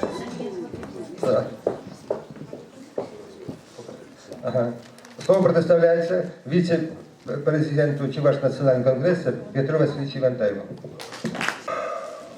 Уважаемые друзья, коллеги, позвольте мне от имени Совета старейшин при главе Чувашской Республики и Чувашского национального конгресса горячо и сердечно приветствовать всех участников сегодняшней конференции, пожелать успешной и плодотворной работы. Будучи юристом, Василий Константинович Магнитский после ухода в отставку всю оставшуюся свою жизнь посвятил изучению родного края, этнографии и в целом истории этой местности. Не только Ядринского уезда, Козмодемьянского, Ядринского уезда, Удмуртии, там, Мордовии, Марийского края. И оставил после себя, прямо скажем, глубочайший след.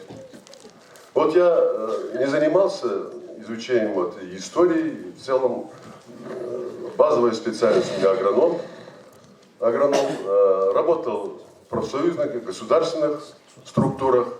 Вот тоже после выхода на пенсию решил заняться изучением родного края. И вот написал небольшую книгу по истории своей деревни. И вот изучил основную массу рукописей Василия Константиновича Магнитского, хранящихся в историческом архиве Чувашской Республики. Вы знаете, столько он проработал, столько он исследовал. Вот мы с Владимиром Сафроновичем с одного края, можно сказать, он родился в деревне Сормово, Аликовского района. И вот о истории Сормова, а название Сормова имеют где-то 25 деревень, расположенных вдоль реки Сорма. И он описал все эти деревни, все киремети, все обычаи, все, что можно было изучить, изучил, описал и оставил наследство нам, ныне живущим. Я смотрю, в зале очень много молодежи. Непочатый край работы для историков по изучению родного края. Я просил бы, чтобы каждый, кто здесь сидит, молодые ребята, пока еще неисследованных вещей очень много, каждому хотя бы изучить свою родословную, написать историю своей родословной, свою родню. Я, например, изучил свою родню где-то 10 поколений. Сейчас занимаюсь изучением своей родословной. Если каждый изучить, оставить после себя хотя бы историю своего рода, это уже было бы замечательно. Это было бы, как сказать, то, что Магнитский и остальные ученые сделали, мы бы продолжили ту работу, которую они не сумели закончить. Поэтому еще раз, обращаясь к молодежи, хочу сказать, дерзайте, изучайте непочатый край работы, историю края, историю своей родни. В общем, призываю к исследовательской работе. Спасибо. Слово предоставляется главному исследователю творчества Магнитского, ведущему научному сотруднику Института гуманитарных наук, кандидату исторических наук Георгию Борисовичу Матвееву.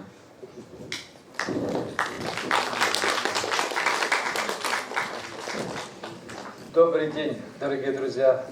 Иригон Хакузусен.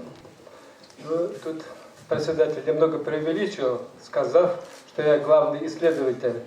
Когда я сюда ехал, я понял, что мои коллеги, с кем я ехал, больше знают, чем я.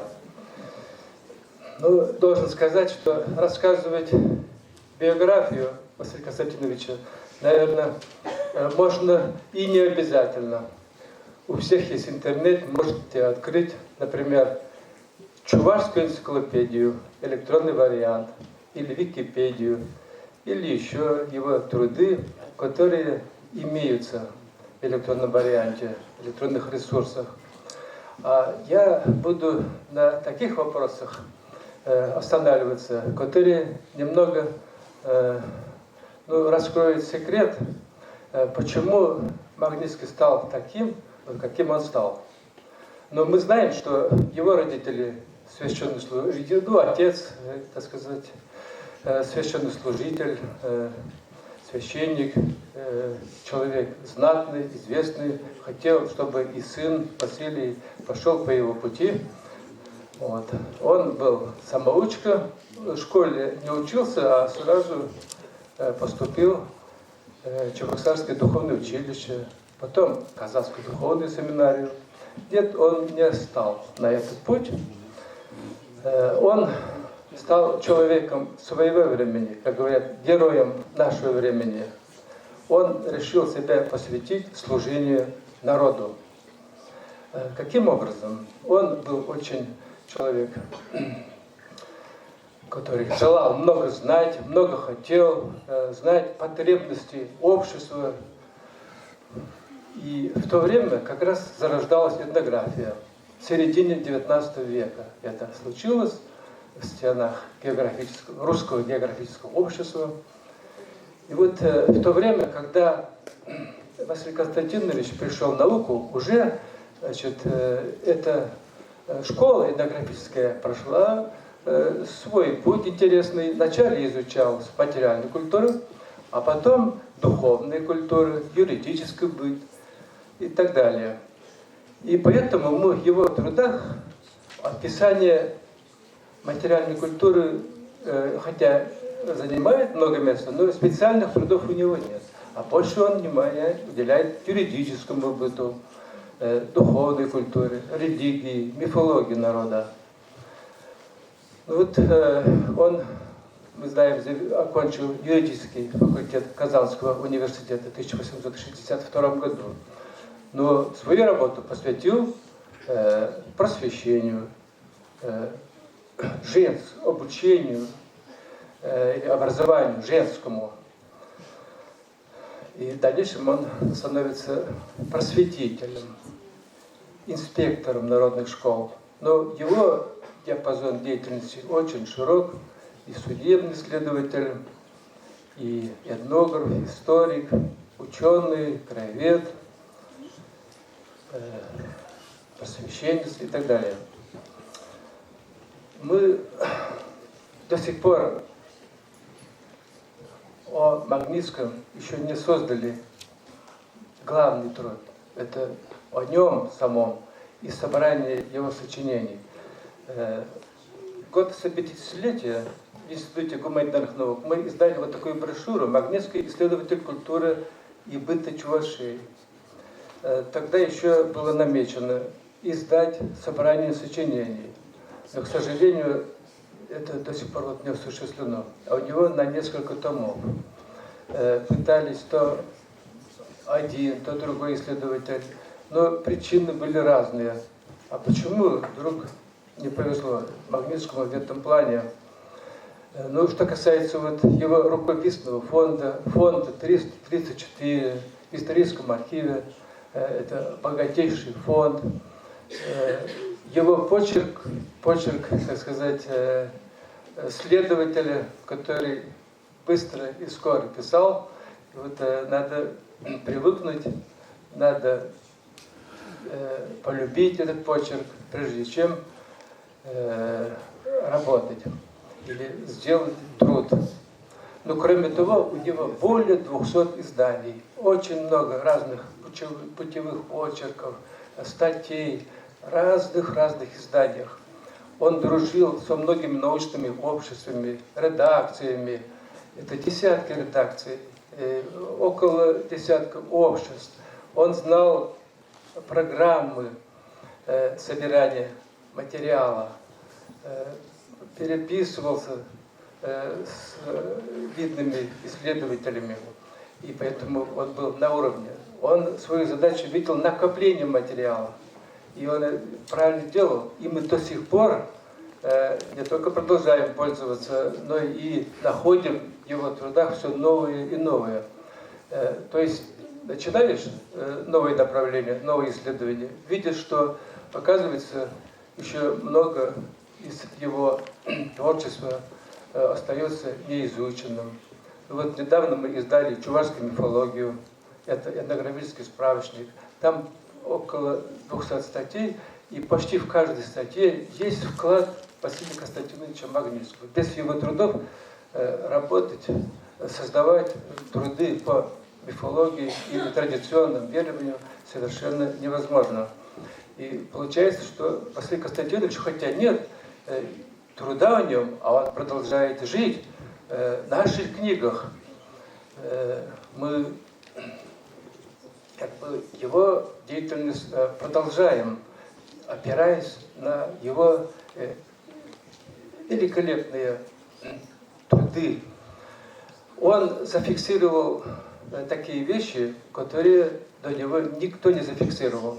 Это нам дает возможность реконструировать, например, чувашскую мифологию. Ведь это очень интересная наука. Это древнейшая часть культуры, и разные стадии проходят. И вот Василий Константинович зафиксировал древнейшие элементы.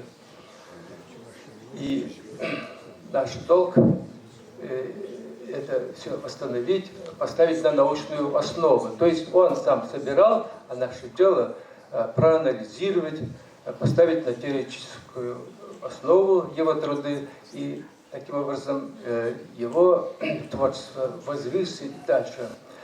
И он нас возвышает. Без него бы мы тоже были никто. Ну вот, что касается, еще раз возвращаюсь к собранию сочинений Василия Константиновича Магнитского, труда о нем. Это все впереди, это в перспективном плане института нашего, и не только нашего, но и, знаю я, педуниверситета, возможно, и Чувашского государственного университета. Они тоже такие планы вынашивают, но пока у нас, может быть, не хватает еще исследователей, чтобы изучать и, так сказать, составить собрание сочинений. Это тоже ведь надо много знать, комментировать надо, то есть знать не меньше, чем сам ученый. И поэтому молодые сотрудники не могут, а сотрудники или ученые, которые уже с опытом, вот, у них свои задачи развивать науку дальше. И вот так получается, что все время откладывается и откладывается. Но все-таки справедливость должна быть восторжествована, и такие труды должны появиться.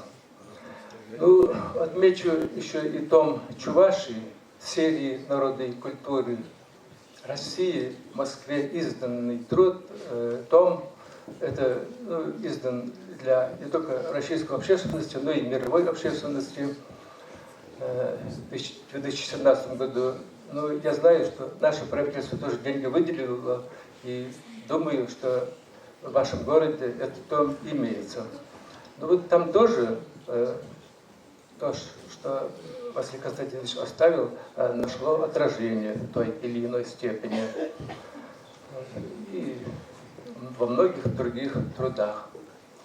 Поэтому я хотел бы на этом завершить, поскольку мои коллеги дальше продолжат, и много таких новых нюансов и деталей они откроют вам, и не только вам, и мне. Я знаю, что, оказывается, у него очень богатая жизнедеятельность, география, и все, что связано с Магнитским, еще предстоит изучить и донести до народа. Спасибо. Спасибо, Георгий Борисович. Слово предоставляется профессору Госпедуниверситета имени Яковлева, доктору исторических наук Василию Васильевичу Тимофееву.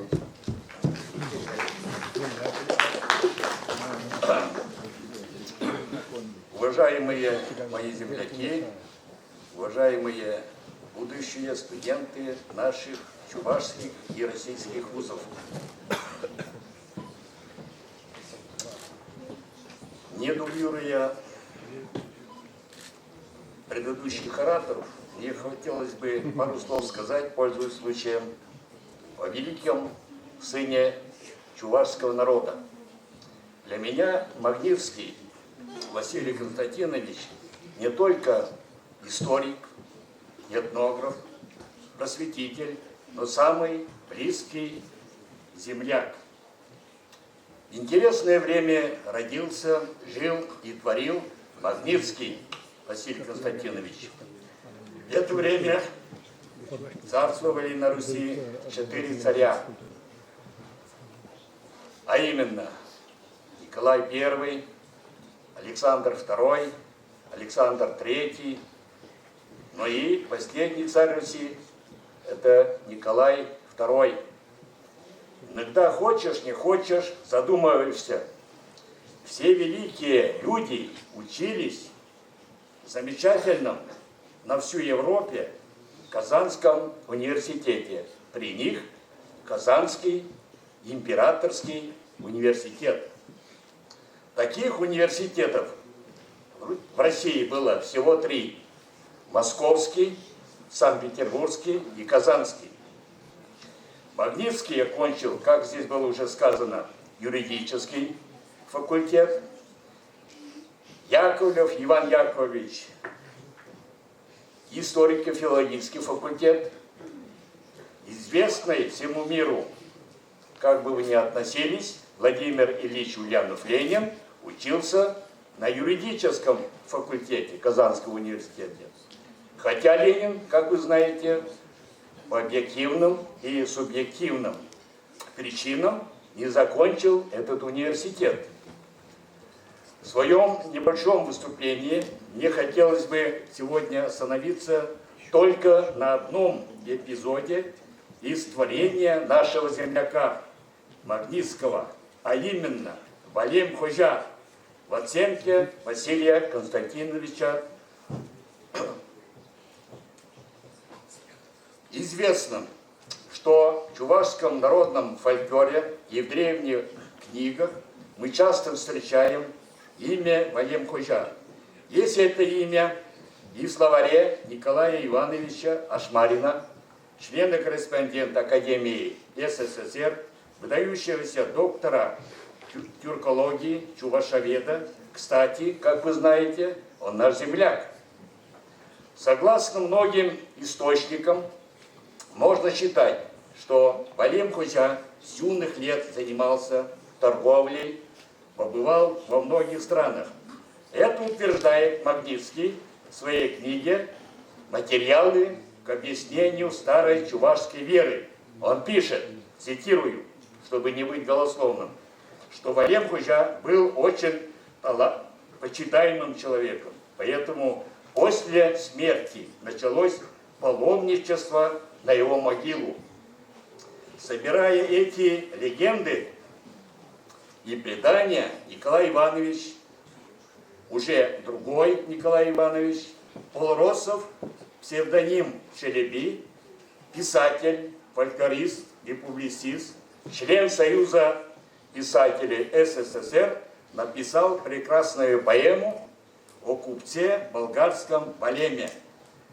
Петр Владимирович Денисов, профессор истории, этнографии Чувашского государственного университета имени Ильи Николаевича Ульянова, кстати, мой учитель, царство ему небесное, пишет, а впоследствии, уже состарившись, Балем-Хожа, видимо, занялся религиозными делами и был почитаем всеми людьми.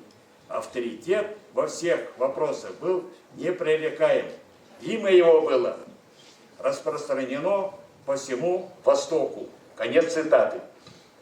Из материалов Магнитского видно, что культ Балем-Хожа сделался предметом почитания чуваш самых различных местностей.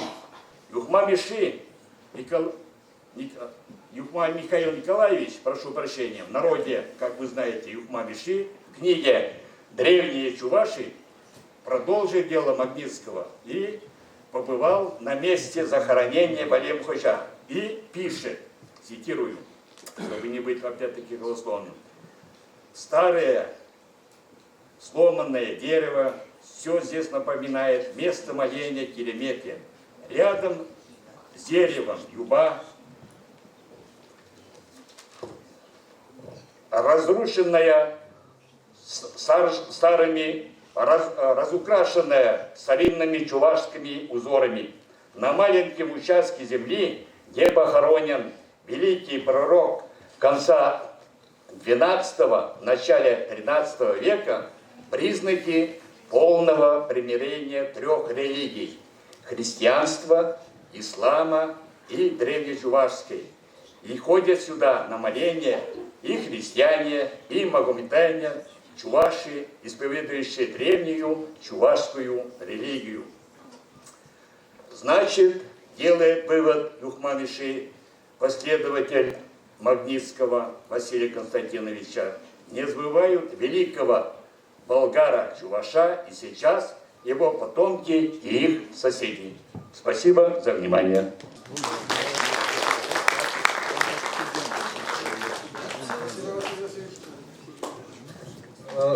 Слово предоставляется действительному члену Академии Алексею Михайловичу Симонину, кандидату исторических наук. Таргаша.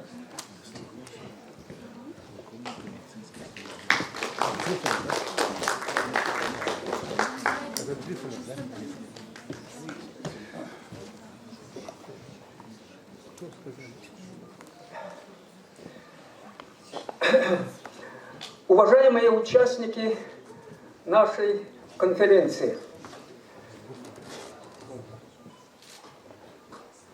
сегодняшняя конференция затрагивает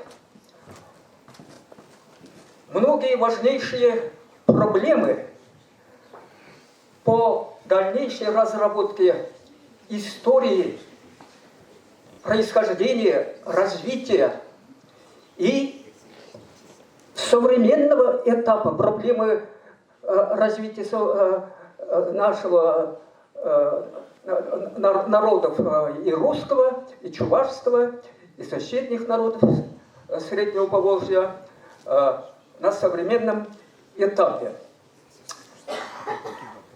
Я тоже образование получил на историко-филологическом факультете Казанского университета.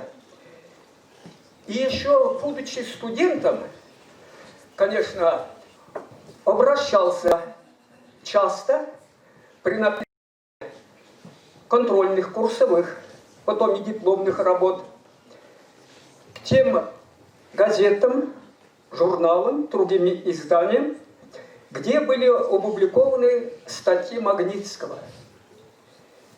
И сразу меня при ознакомлении с первыми же документами охватывало чувство воодушевления. Потом чунхавали шклинцы гаяча, умут статьи с него лазан. Был хоен эжизенче, чувашсем шинченчернчне часто чаплаталат. Мои дорогие родичи. Потом в конце статей нередко пишут: Чувашефил Константин Магнитский. Чувашевил, Чувашелю. Почему он такие вот выражения употреблял? Потому что еще в годы его учебы, а потом в годы работы, пренебрежительные отношения именно к нерусским племенам, народам еще имело место. И на страницах периодической печати это имело место. И на тех как раз диспутах, дискуссиях, которые происходили и в университете в Казанском, и других вузах. И он все делал, чтобы отстаивать правду об истории чувашского народа. Прежде всего, конечно, он обращал внимание на историю и соседних народов, и без этого невозможно. Именно он был сторонник укрепления дружбы народов на основе признания их равноправия и взаимного сотрудничества в процессе их социально-экономического развития. Потому что вот идеи Константина Васильевича, они очень важны и для современного этапа. Потому что и сейчас иногда, именно слишком преувеличивая, скажем, некоторые стороны отдельных этносов, отдельных стран, то пытаются в определенной степени умалять роль, место отдельных народов. Вот на что обращал я внимание? Прежде всего, я потом уже, когда стал работать и в университете нашем, я тоже, 42 года я проработал в нашем университете имени Ульянова. Тоже я такой кадровый, конечно, в этом отношении преподаватель гуманитарий по общественным наукам. Решил смотреть на те рукописи, которые хранятся у нас в Чувашском государственном архиве. Вот тут говорили 334 фонд. Думаю, давай-ка я посмотрю несколько страниц, несколько работ. Начал смотреть. И 2 месяца почти я изучал, читал его эти рукописи, статьи. Некоторые рукописи были написаны скорописью, не сразу, быстро можно. И в каждой статье я находил подтверждение идеям демократизма, справедливости в решении вопросов многонациональной России. Вот кто хочет более подробно изучать наследие Магнитского, это касается, конечно, и современных исследователей. Кроме того, мы почти мало изучали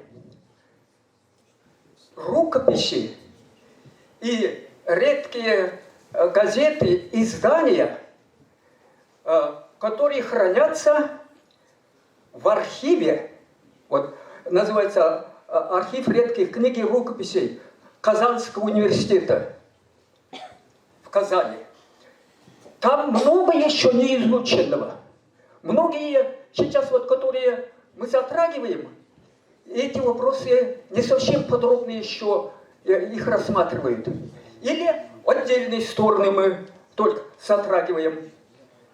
Так что, как тут отметили предыдущие выступившие, нам предстоит еще, предстоящие годы, еще более внимательно изучить именно все наследие Василия Константиновича и выпустить все-таки собрание его сочинений отдельными изданиями. Однотомник ли это будет собрание сочинений или 2-3-томник, но это мы должны делать. Магнитский, как только окончил Казанский университет, вот почему Казанский университет? Он дошел до 3-го курса духовной семинарии в Казани, убедился, что для исследователя, ученого как раз второй половины XIX века только ограничится тем кругозором знаний, получаемых в духовных семинариях, это весьма недостаточно. И переходит на юридический факультет. И сразу он становится центром привлечения тех, кто тоже на юридическом факультете или там в других учебных заведениях Казани занимались вопросами как раз развития тех проблем, которые имели отношение. Потом, любой вопрос, который именно в какой-то степени ущемлял интересы чувашей, или этноса, или чувашской культуры, он сразу на страницах печати, не опасаясь, иногда, конечно, по отношению к нему бросали такие совсем несправедливые, язвительные клички, он взялся за их защиту. Вот. И доказывал, что данные, которые он изучает, и другие, которые изучали до него историю происхождения чувашского народа, что чуваши по своим умственным, духовным способностям нисколько не уступают, скажем, и другим народам России, в том числе и русскому населению. И он и на примерах показывал, вот по данным школ, когда он, еще будучи он следователем, он, между прочим, внимательно как раз следил за развитием образования. Когда появляются уже Золотницкий, вот первый инспектор народных училищ в Казанском учебном округе, у нас ведь был Николай Иванович Золотницкий. Потом уже после него, 1875 года, у нас Иван Яковлевич Яковлев был. Кончаем. И вот вместе с Золотницким как раз он много делал, чтобы обеспечить развитие образования в нашем крае. Ну и на этом я заканчиваю. Надеюсь, вот через несколько лет, тем более тут молодые люди, мы получим все-таки собрание сочинений Магнитского, которые будут давать более полные ответы на те вопросы, которые нас сейчас волнуют, которых мы затрагиваем сегодня. Благодарю вас.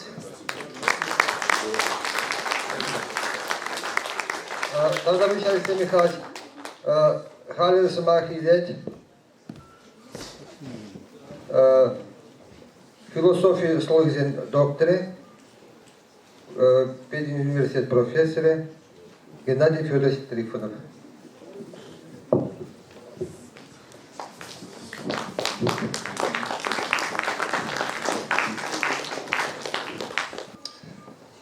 Во-первых, что я сделал, я хочу показать книгу, которую издал вот такую, называется «Автограф временной судьбы». Здесь есть представители явлинцев, здесь есть Ашмарин, здесь есть Волков, здесь есть Асламас и, наконец, есть здесь Магнитский Константин Васильевич. Я не планировал выступать, поэтому сейчас мы сидя написал нечто. Это уже сегодня, по сути, второе выступление, потому что мы до этого были в столовой в Сосновке, и там, по сути, была конференция, можно сказать, потому что все что-то уже сказали. Так вот, там, на этом обеде, есть такое понятие «ключевые слова». Прозвучало 3, на мой взгляд, ключевых слова. Национальное самосознание, национальный дух, духовное богатство и наше будущее. Вот я начну с нашего будущего. Ну, я не знаю, как вы, но я так считаю, что мы живем не очень хорошо. Наша задача – жить хорошо. То есть задача звучит так. То есть я пытаюсь перейти от Магнитского к тем задачам, которые стоят перед нами, потому что здесь уже о Магнитском, по сути, сказали, ну, наверное, очень много, скажем так, да? Задача наша простая – сохраняясь, развиваться. Развиваться можно только тогда, когда мы имеем высокий уровень национального самосознания. Говорят, если человеку плохо, то в этом он виноват в основном сам. Если нам плохо, то очень часто в этом мы виноваты сами. Вот, и мы виноваты сами во многом, потому что это можно показать на ряде примеров. Кто является нашими депутатами, знают ли они нас, защищают ли наши интересы и так далее. Здесь можно куда-то уйти очень далеко. Ну вот, моя задача простая, потому что я выступаю, кажется, и первый, и вы устаете. Я могу быть кратким. Вот мы пытались, то есть, вернее так, выдвинули идею в будущем начинать изучать уровень и состояние национального самосознания. Ну вот, из чувашства человека 2-3 в нашей группе. Потом эту идею предложили другим республикам, и нас моментально подхватили. Сейчас в нашей группе дагестанцы, кабардино-балкарцы, чеченцы, якуты из Тувы хотят примкнуть еще, но нам уже много, то есть уже больше расширяться не можем. Вот хотим подать на грант. Я думаю, что нам, наверное, удастся грант получить. И хотим завершить эту работу конференции в год юбилейной республики в будущем году. И, может быть, нам удастся издать книгу. Так, ну, поскольку я тут не ждал выступать, и немножко, так сказать, волнуюсь, я в завершении могу сказать так. Приведу слова Хрущева. Они мне очень нравятся. Задачи ясны, цели определены, за дело товарищи.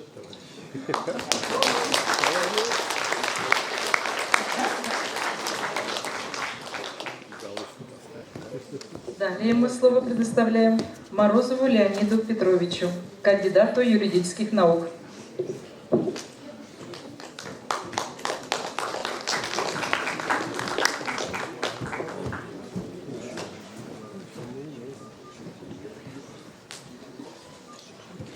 Добрый день, уважаемые участники сегодняшней конференции. Мне поручено выступить перед вами о том, что Магнитский является первым дипломированным юристом из Чувашского края, окончивший юридический факультет Императорского Казанского университета. Один из наших представителей сегодняшней нашей команды, Смолин, философ, уже затрагивал вопросы о том, что Василий Константинович Магнитский как юрист. Я что хочу добавить к этому? Биография Магнитского, конечно, известна широкой общественности, как этнолога, как великого просветителя чувашского народа. Но недостаточно материалов о профессиональной деятельности его, тем более о следственно-судебной его практике. Как известно, уже говорили о том, что после окончания, я, может, повторюсь, ну, очень только так, 2-3 словами, после окончания Чебоксарского духовного училища и Казанской духовной семинарии, он принимает решение поступить на юридический факультет Казанского императорского университета. По какой причине же он вот все-таки решился поступить на юридический факультет? Потому что, очень интересно, его отец и деды были священнослужителями, а он выбрал юридический факультет. По каким субъективным причинам? Неизвестно, пишет его племянница, это должен быть, это вот дочь Константина Константиновича Магнитского, известного врача. Пишет, нам неизвестно, но она пишет, но известно, по какой субъективной причине он стал юристом. То есть уже говорили о том, что у него в душе вот эти идеи народничества возникли. И по этой причине он и поступил. Субъективная причина известна. Вот. Ну и после окончания юридического факультета в 1862 году он поступает на работу в Казанскую судебную палату, где, проработав 1 год, его назначают следователем 2-го участка Чебоксарского участка.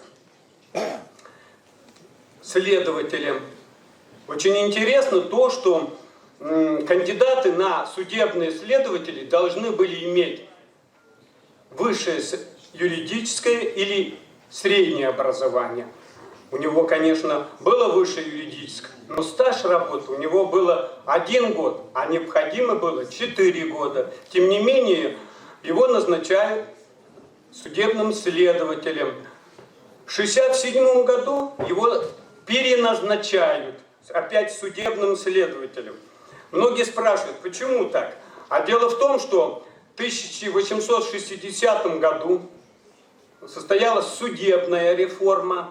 По этой судебной реформе следователи, если раньше назначались по представлению губернского прокурора министром юстиции России, а после судебной реформы именно уже по предложению губернского или окружного прокурора окружного суда по представлению министра юстиции самим императором назначался. То есть значимость народного следователя намного поднялась. Но проработав, вы все знаете, проработав 14 лет народным следователем, он переходит на просветительскую, переходит в Министерство просвещения, начинает работать инспектором сельских училищ. Что можно сказать? Конечно, очень мало материалов о его профессиональной деятельности. Да, у него есть материалы в рукописном фонде по гражданскому направлению. Хотя он был судебным следователем уголовного преследования, но в душе он остался цивилистом. Он писал о обычном праве, юриспруденции, о нравах и традициях. Поэтому много таких материалов. А вот именно по профессиональной деятельности как нету. Нам удалось найти только один материал, пока не полностью. Есть его выступление в казанских губернских газете «Ведомостях» с таким заголовком: о судебном рассмотрении уголовного дела по убийстве гражданки Ядринского уезда Андреевой. Почему это интересно? Есть небольшое там только на этом суде. Прокурором участвовал великий русский юрист Анатолий Федорович Кони. А он известен тем именно ораторским искусством по поддержанию обвинения в суде. Анатолий Федорович, я тремя предложениями хочу сказать только, как раз в 1870 году был назначен прокурором окружного суда Казани. И он 8 месяцев проработал на этой должности и успел выступить вот по этому уголовному делу. И мне хочется что сказать. Вот, это очень интересно. И это выступление, эта статья, как раз вот уже говорили, находится в фонде редких изданий Казанского университета, библиотеки Казанского университета. Мы 2 раза туда направили запрос, но пока ответа нету. Говорят, могут и... Но хотя бы нам сказали, что ввиду ветхости материала не можем выдать. Но нет, даже нету просто ответа. Но тем не менее, нам очень приятно, что мы можем сегодня утверждать: Василий Константинович Магнитский является современником великого русского юриста Анатолия Федоровича Кони. Спасибо за внимание.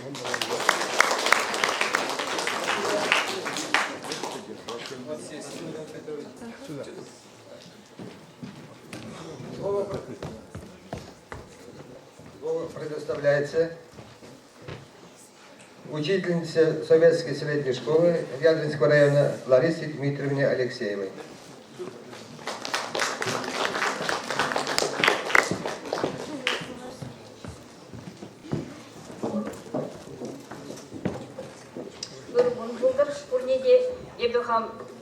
Советский школінде чувашский литературе время принимает, хамын докладач вашла кадрлерим. Василий Константинович Магнитский, халық сене шутагларагане. Хейн бунишне чуваш сене, тада адылба урал тарихинчи халық сене шутаглара себе, шигындарна шинзем бушинче, унын яджи, вызык вырынне жынай. Шак евырда кыткыз иш полны. Зен яжынлизем активлы худшынмазыр, ялда шкулзем дваси, дада уже Сибирге жугушламалы де булман. Шинзене шкулзем ушма, взене тыцадыма укша деньги уйырма, энендермешкін мендери бызык, бой дада ширіп, шанзадын егерлі булнам. Анчах Василий Константинович, шенеренде шене шкулзем ушма, училзем хадерлесине, сарма язымдыр, шүрене халық бағалашыны, ұйтны, влашенезем баднежитне. Шагынбек цифрозем шопшавын чинчин калашенде. Магнитский инспектор булзадыр ичен, Кузан Бреню округин премыш участогынче, шулзелен игивеже школ, валышлеме пушлазан пинде загача саглон 20, саглон билькемаш Бреню жулинче гына, вунвады шене школ ушнам. Хейн хажатри премыш цакинжевал, Шуматовское женское училище ятлы болновал статья. Хераджазень пушламы школин эчехилишин дженгалазабаны май, вырынби халық черлі сылдарзембе хераджазене школа бренме яманны жинжен жирай. Херармын обществыры вырыне шинжен малдан хипек шуышламала мардезе жирплегей. Хышындада унын хейн шуттакларасы жинже, мен величине херармзене хутлаврендесі жіне патриархлат пахнибек решме дивне. Пушламы шкулдар тванчы хебе урхлагалазан чывашлаврендмени принципа хюдлезев халық пинжу гушинже, хейн чилхине, елы ергене, культурине сыклазах варныне, аплабузан шакна анланмала тада ежынмала дезе ширна. Вырыс культуре чывашсем жіне пызык видим күніне яландав палыртны булинде, анчах чывашхалы хейне еврхне ежынмада тада хизиплеме хизгене. Документем жіне даянца Василий Константинович о состоянии народного образования в Ядринском уезде статья печатлезагланна. Унда уездри выдохармы жымырки, херхемы жаламы шузенже хутла вренеси мэнля адаланза пыныне шудатна. Самахмай шыматри училищена пинте сагажа перхвищемы шулда ушна дешле. Урухлагалазан Волчеваш республикинже Чималдан ушна шкулзенжен прибылна. Аплабузан Василий Константинович Магнитский шагынба чывашсене хейн ендежизем тенине, хей чывашсем бушинже үснине балыртна. Шагынбада бүл, бұл вғытра адаланаган чываш интеллигенции хаваспа унрам улужуимне. Василий Константинович чывашсене шутта гларасижен ишлени тебржина Иван Яковлевич Яковлева тодожак поушсабыны. Візем бір-бірнеше вықпылне чывашсен хутпылменлі ғиды візене сүтсе явна. Хажат журнал зинжеде был, чем біржіва школин эжегелі бепедемішлі қымылы бұлныне, тада она ұрланыне балырдна. Бұл вғытра шкулзем сағал бұлныран, чываша дизем бренме аякры язынжен жүрене. Магнитский ялды мүнбір шкулзем шумынже, шалынбек бренегензем вали, пұрынмалы жұртзем твасижын детимлене.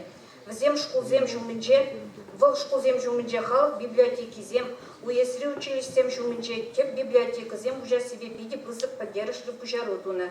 Взенжи книгезембе кутла білеген тада булаган мен бұр чываш узы курма пулдарна. Бұл шапла жутлана.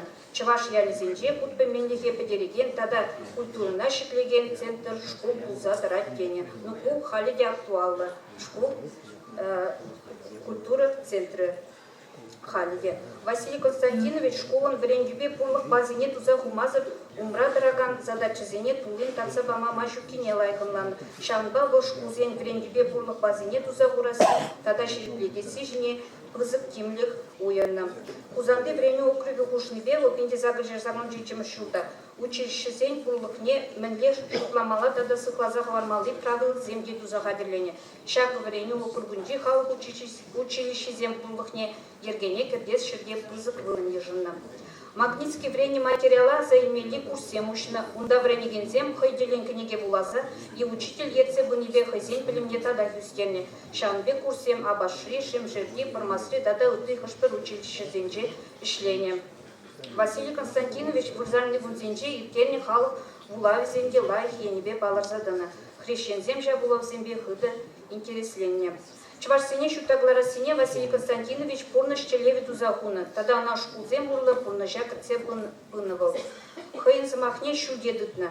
Магнитский халага врендезе же юратса, чундан паранза, тогда хейн служба ретивичезене, кунышлаза учитель земжен, шивхта, юрикамыла, ердюжибе, канашшибе пулна.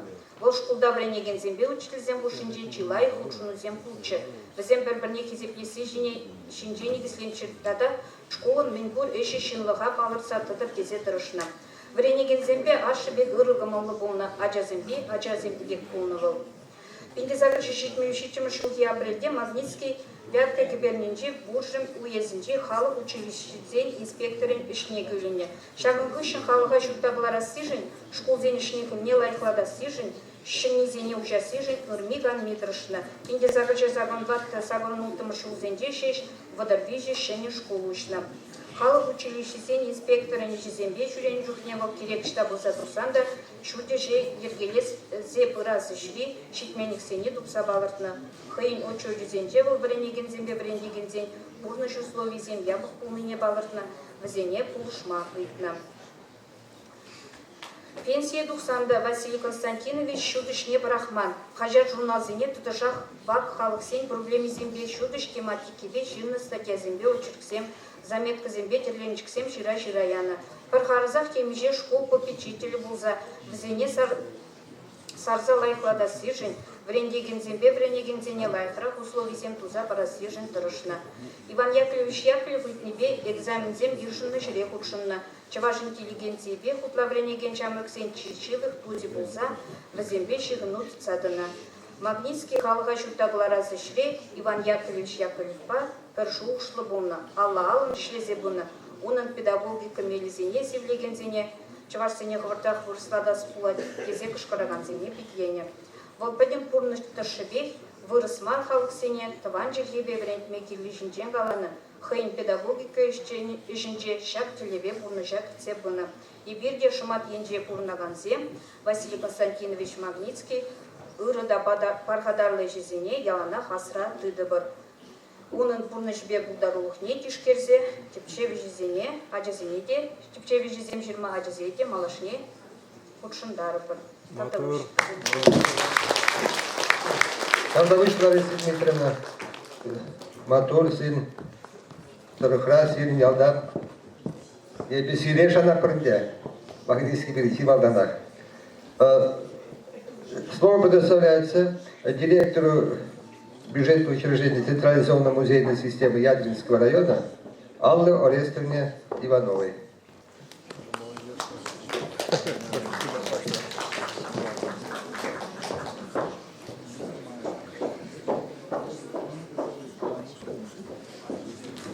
Здравствуйте, дорогие друзья. Я понимаю, что все, конечно, устали, поэтому я постараюсь очень коротко. Большую роль в сохранении историко-культурного наследия играет историческая память нации, которая максимально сконцентрирована в малых городах и населенных пунктах нашей страны. Утрата этой памяти ведет к потере духовно-нравственных ориентиров общества. У Ядринского района богатая, насыщенная событиями история. О крае, о знаменитых талантливых людях, прославивших Ядринскую землю, можно узнать, посетив наши музеи. Помимо музеев, в Ядринском районе есть большое количество объектов культуры, интересных для гостей нашего края. У села Советское есть своя, неповторимая история, достойная того, чтобы о ней знали жители не только Чувашии, но и городов России. Село Советское – это родина известного деятеля просвещения чувашского народа Василия Константиновича Магнитского. Одним из ключевых моментов сохранения наследия и прославления имени великого просветителя является посещение мест его жизненного пути. И потому здесь просто необходимо развитие туристического маршрута по памятным местам Василия Магнитского. Василий Константинович родился в семье потомственного священника, Константина Георгиевича Магнитского, служившего в Верхнешуматовской церкви. Все детство будущего ученого прошло в православной среде. И, безусловно, одним из объектов туристического маршрута должна стать церковь Успения Пресвятой Богородицы. В этом году церкви исполняется 137 лет. Она строилась на средства прихожан, и работы завершились в 1882 году. К сожалению, в 1935 году она была закрыта. И только в начале нового столетия церковь была вновь возвращена прихожанам. На возрождение церкви президент Чувашской республики Николай Васильевич Федоров внес 4000 рублей и подарил 5-пудовый колокол. Высокопреосвященный митрополит Чебоксарский и Чувашский Варнава совершил божественную литургию в храме 18 февраля 2004 года во время открытия. Вся история села Советское связана с общественной, социальной, просветительной деятельностью Магнитских. По инициативе и поддержке Магнитских 3 марта 1843 года здесь была открыта первая школа. Сам Василий Константинович всю свою жизнь вел активную просветительную деятельность. Односельчане помнят и благодарны своему великому земляку за добрые деяния. Сейчас в советской школе открыт музей. И чтобы побольше узнать об истории села Советское, гости должны побывать и там. Открытие музея состоялось 9 мая 2008 года. В работу музея и учащиеся, и учителя школы, и жители села и деревень вложили свою душу. Музей состоит из нескольких разделов, один из которых носит название «Василий Константинович Магнитский. Наш земляк». По творчеству Магнитского под руководством краеведа Филиппова Геннадия Изосимовича большую исследовательскую работу провели выпускники школы. Филиппов Геннадий и сейчас проводит огромную краеведческую работу, собрав большой материал о семье Магнитских. Еще одно памятное место села Советское, которое должно стать частью туристического маршрута по памятным местам Василия Магнитского. В 1894 году бывший прицерковный сад площадью около 2 десятин решением схода Шуматовского общества был отдан Василию Константиновичу Магнитскому. В настоящее время на территории парка имеется барельеф ученого. Более 100 лет назад у пруда стояла беседка. Говорят, там подолгу беседовали пожилой Магнитский и юный Николай Никольский. По словам местного краеведа Геннадия Филиппова, благодарный ученик и последователь идей наставника в 1956 году настоял на создании этого парка. Сейчас парк носит имя известного этнографа и находится на улице, также названной в его честь.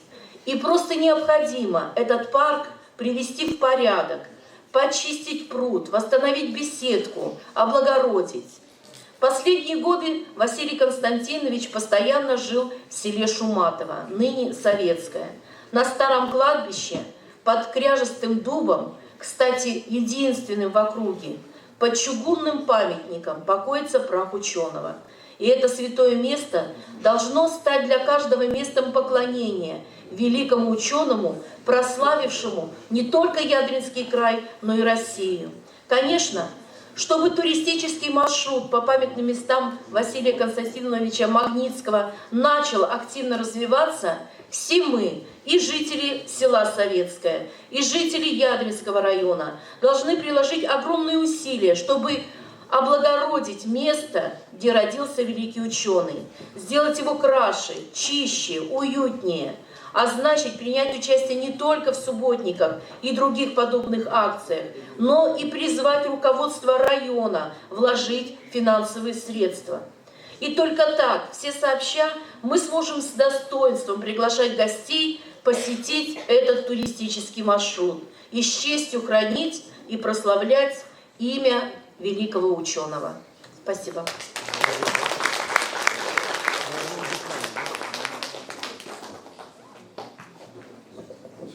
Подходит к завершению работы конференции сегодняшней нашей, и я слово предоставляю Сначала Петру Васильевичу Ивантаеву. Кезепле нашем пен конференции пиде интересно, кирле, узелла калажу больше. Тукса калажа концем Василий Константинович Магнитскин пурнышне, он творчественне пиде тарнан, учса бабатыршиш. Терлерен пиде кирле узелла сынузем багиш.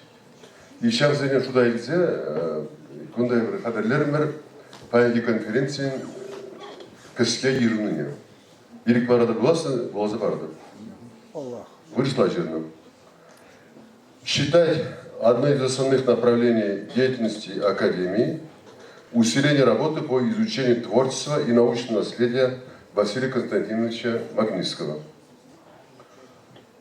Обратиться в Кабинет министров Чувашской Республики с предложением об издании полного собрания сочинений Василия Константиновича Магнитского. Эберда Хамровый ба, Академия Бе, Тума Благодаримаста. Только правительство благодарить. Предложить, третий пункт, Министерству культуры по делам национальности и архивного дела и администрации Ядринского района включить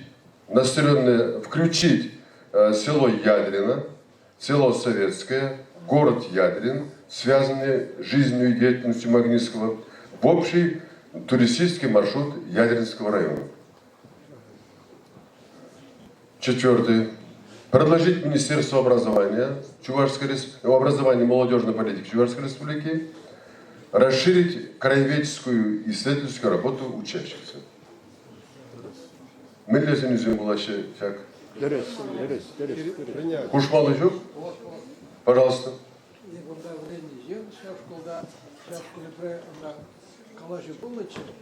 Школ ятне Магнитский ятне молодезе.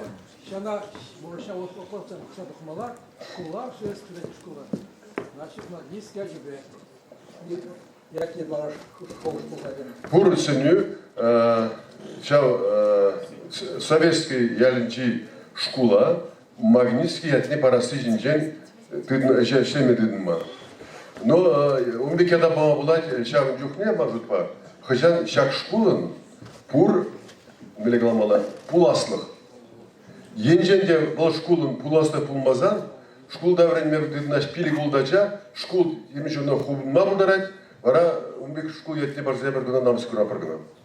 Мажут по кунда советский был бывший райцентр, халюнда сагры жерчейный тладереш пурна тереш, хальбаян школда шеритла ажабренеше,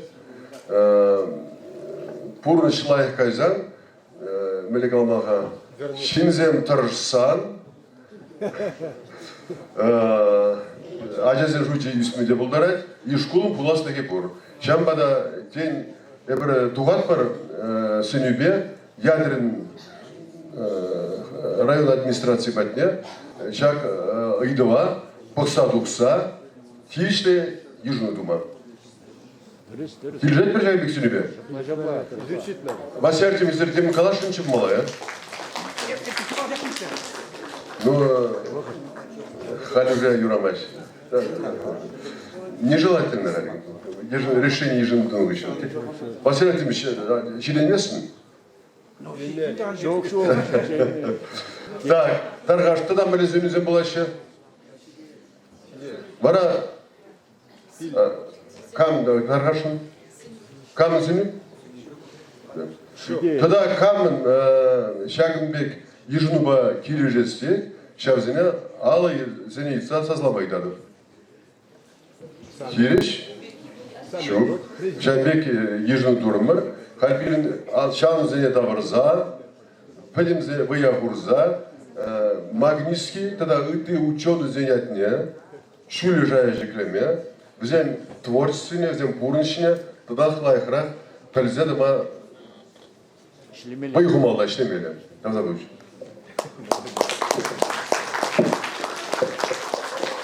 И для подведения итогов конференции слово предоставляем модератору сегодняшнего мероприятия нашей конференции президенту Чувашской национальной академии наук и искусств Евгению Евстафьевичу Ерагину.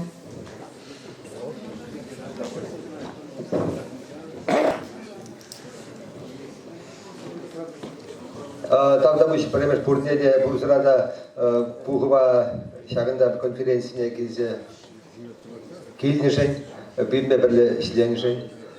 Биде Бузик там голос, Маги голос Гейтман, Едерне район администрации, Тулин, Биде Бин Шахсине, Тивишле Цейнишень, Тивишле Мебулышнишень, Тавдвашен. Тогда мы были советские, да, школа, да, тяна школа. Теперь я базир васканибе порне жуда имен, так гуди мухтав гуди бандюхня, самата президиум раканашлар мрда, шахаделени сидя дума худшинышин хастера худшинышин, тип район де тип Вулавашина, Елена Витальевна Моисеевна. Так будет хорошо.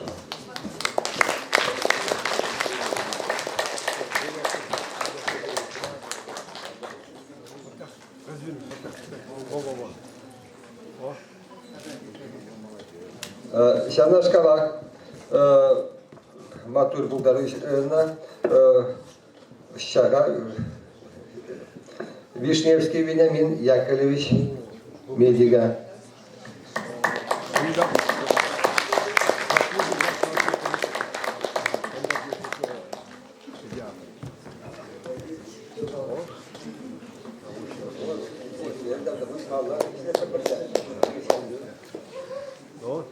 Покажите.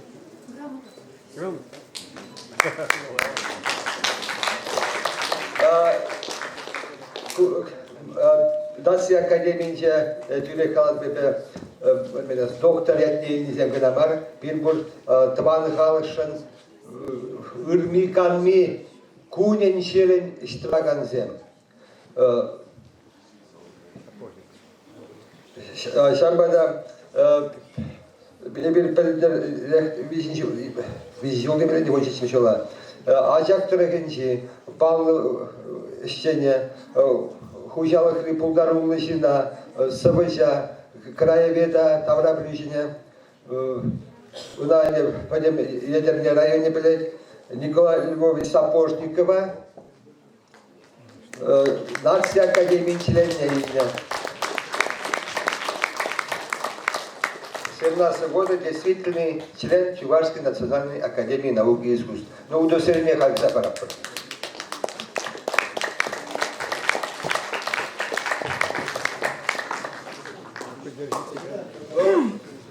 Если он где-то корны, совместные не корны бой.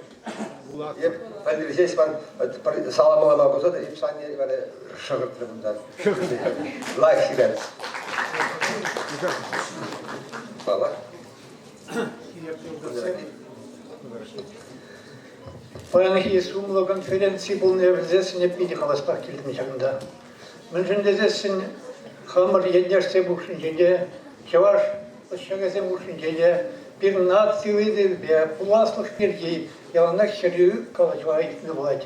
Yozam kalada kanamar kızın içi be ona tuza bıraşı. Yabrana kurat par ulap par zam halk kuşince. Bir dumalı isem kadar numay hadeze ulap. Açak tarhınca bir Nikolay Ivanoviç Aşmar'ın jubileytine.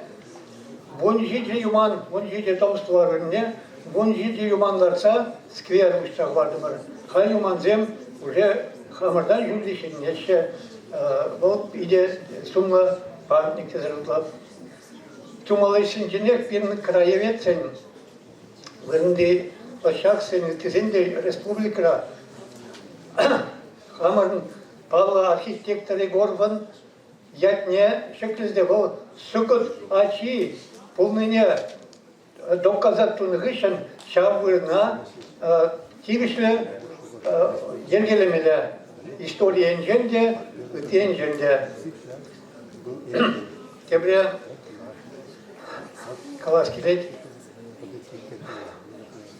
исторический материалда была записана Скрынниковым Ермак Пергиширны княгинче, ол история материал там телензе Ширна, вол чуваш полный некоторые собрать, он прозвище, он был казаган Токмак. Вол, если класс позаственный, Виндис, Пирн, Никольский, Чолебе, он Чолебе класс позаственный, чаванда, вол полно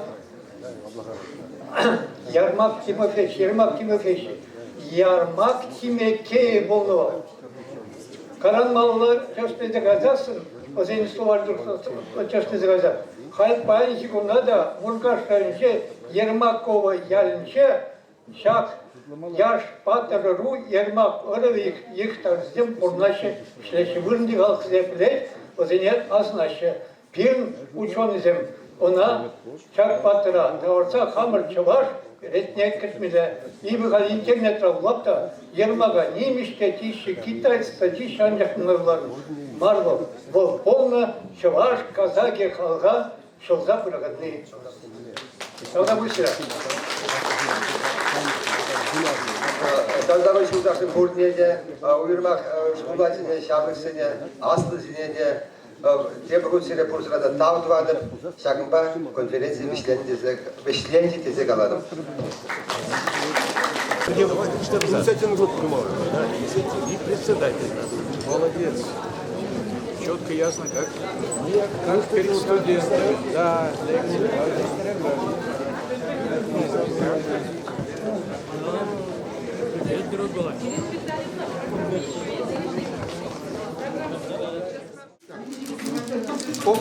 лекции. Вот так. Тогда будешь. Водной разбак. Дорогие товарищи, сегодня мы отмечаем юбилей известного чувашского этнографа, ученого Магнитского. Чувашский. Парни мы не пьем. Сейчас он Кировского его делает, да? Дайте заварку, пожалуйста. Чай. Адырхай песа бедерерха. Я вот как философ занимаюсь на стыке философии и этнографии. И под моим руководством защитились 7 человек, стали кандидатами философских наук. Один из них вот, один из них вот здесь. И один из моих соискателей защитил диссертацию по проблеме роль общеправовых норм в обществе. Этой проблемой занимался и наш юбиляр Магнитский Константинович. Вот в 1863 году он стал работать исследователем. И в ходе этой работы он много расспрашивал это местных людей, это крестьян, старался защищать их права. Он держал связь с ними. Вот Егоров, это крестьянин из одной деревни, священник Сильвестров. И вот в ходе работы с исследователем он именно обращал внимание на обычно-правовые нормы населения, этноса, чувашского этноса. Ну, когда вот чувашина. Это означает, что не законы ставят во главе угла, а именно обычаи, традиции народа. Ну вот, скажем, если ты человека поранил случайно, то по народному обычаю ты должен заплатить, скажем, 2 коровы. Ты должен заплатить. И тебя могут простить за это, которые потерпели такой урон. И вот это Магнитский отмечает, что второй половине 19 века в чувашских селениях уже теряются патриархальные устои. И проживание 3 это женатых сыновей в семье уже это редкость. Вот он так пишет сам. И отмечает, что все нормы между отношениями в семье, внешние отношения, руководил отец, а внутренними делами занималась мать. Я сегодня хочу сказать, что нас приняли сегодня хорошо и в Советском, и в Ядрине. Действительно, подготовились к этому юбилею прекрасно. Хочу сказать спасибо, кто нас сегодня принимал. И вот в следующем году ожидается юбилей великого ученого, это автора 17-томного словаря Ашмарина. Ну, я думаю, также мы встретимся и в следующем году. Вот за это я хочу понять тост. С вами встретиться, пообщаться руководитель Республиканского союза пенсионеров Чувашской республики Валентин Григорьевич Семякин, наш земляк тоже. Да.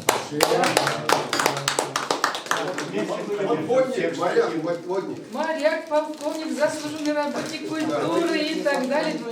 Композитор, поэт, музыкант, художник и много-много всего.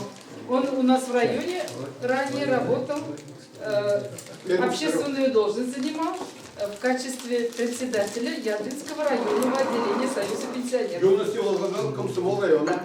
Что с вашим большим таким праздником район наш очень богат знаменитыми людьми. И всех благ. И я думаю, сегодня есть люди, которые продолжают это дело.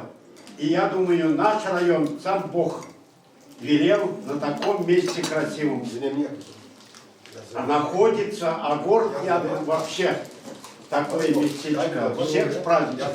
Вам спасибо. А погода вообще замечательная.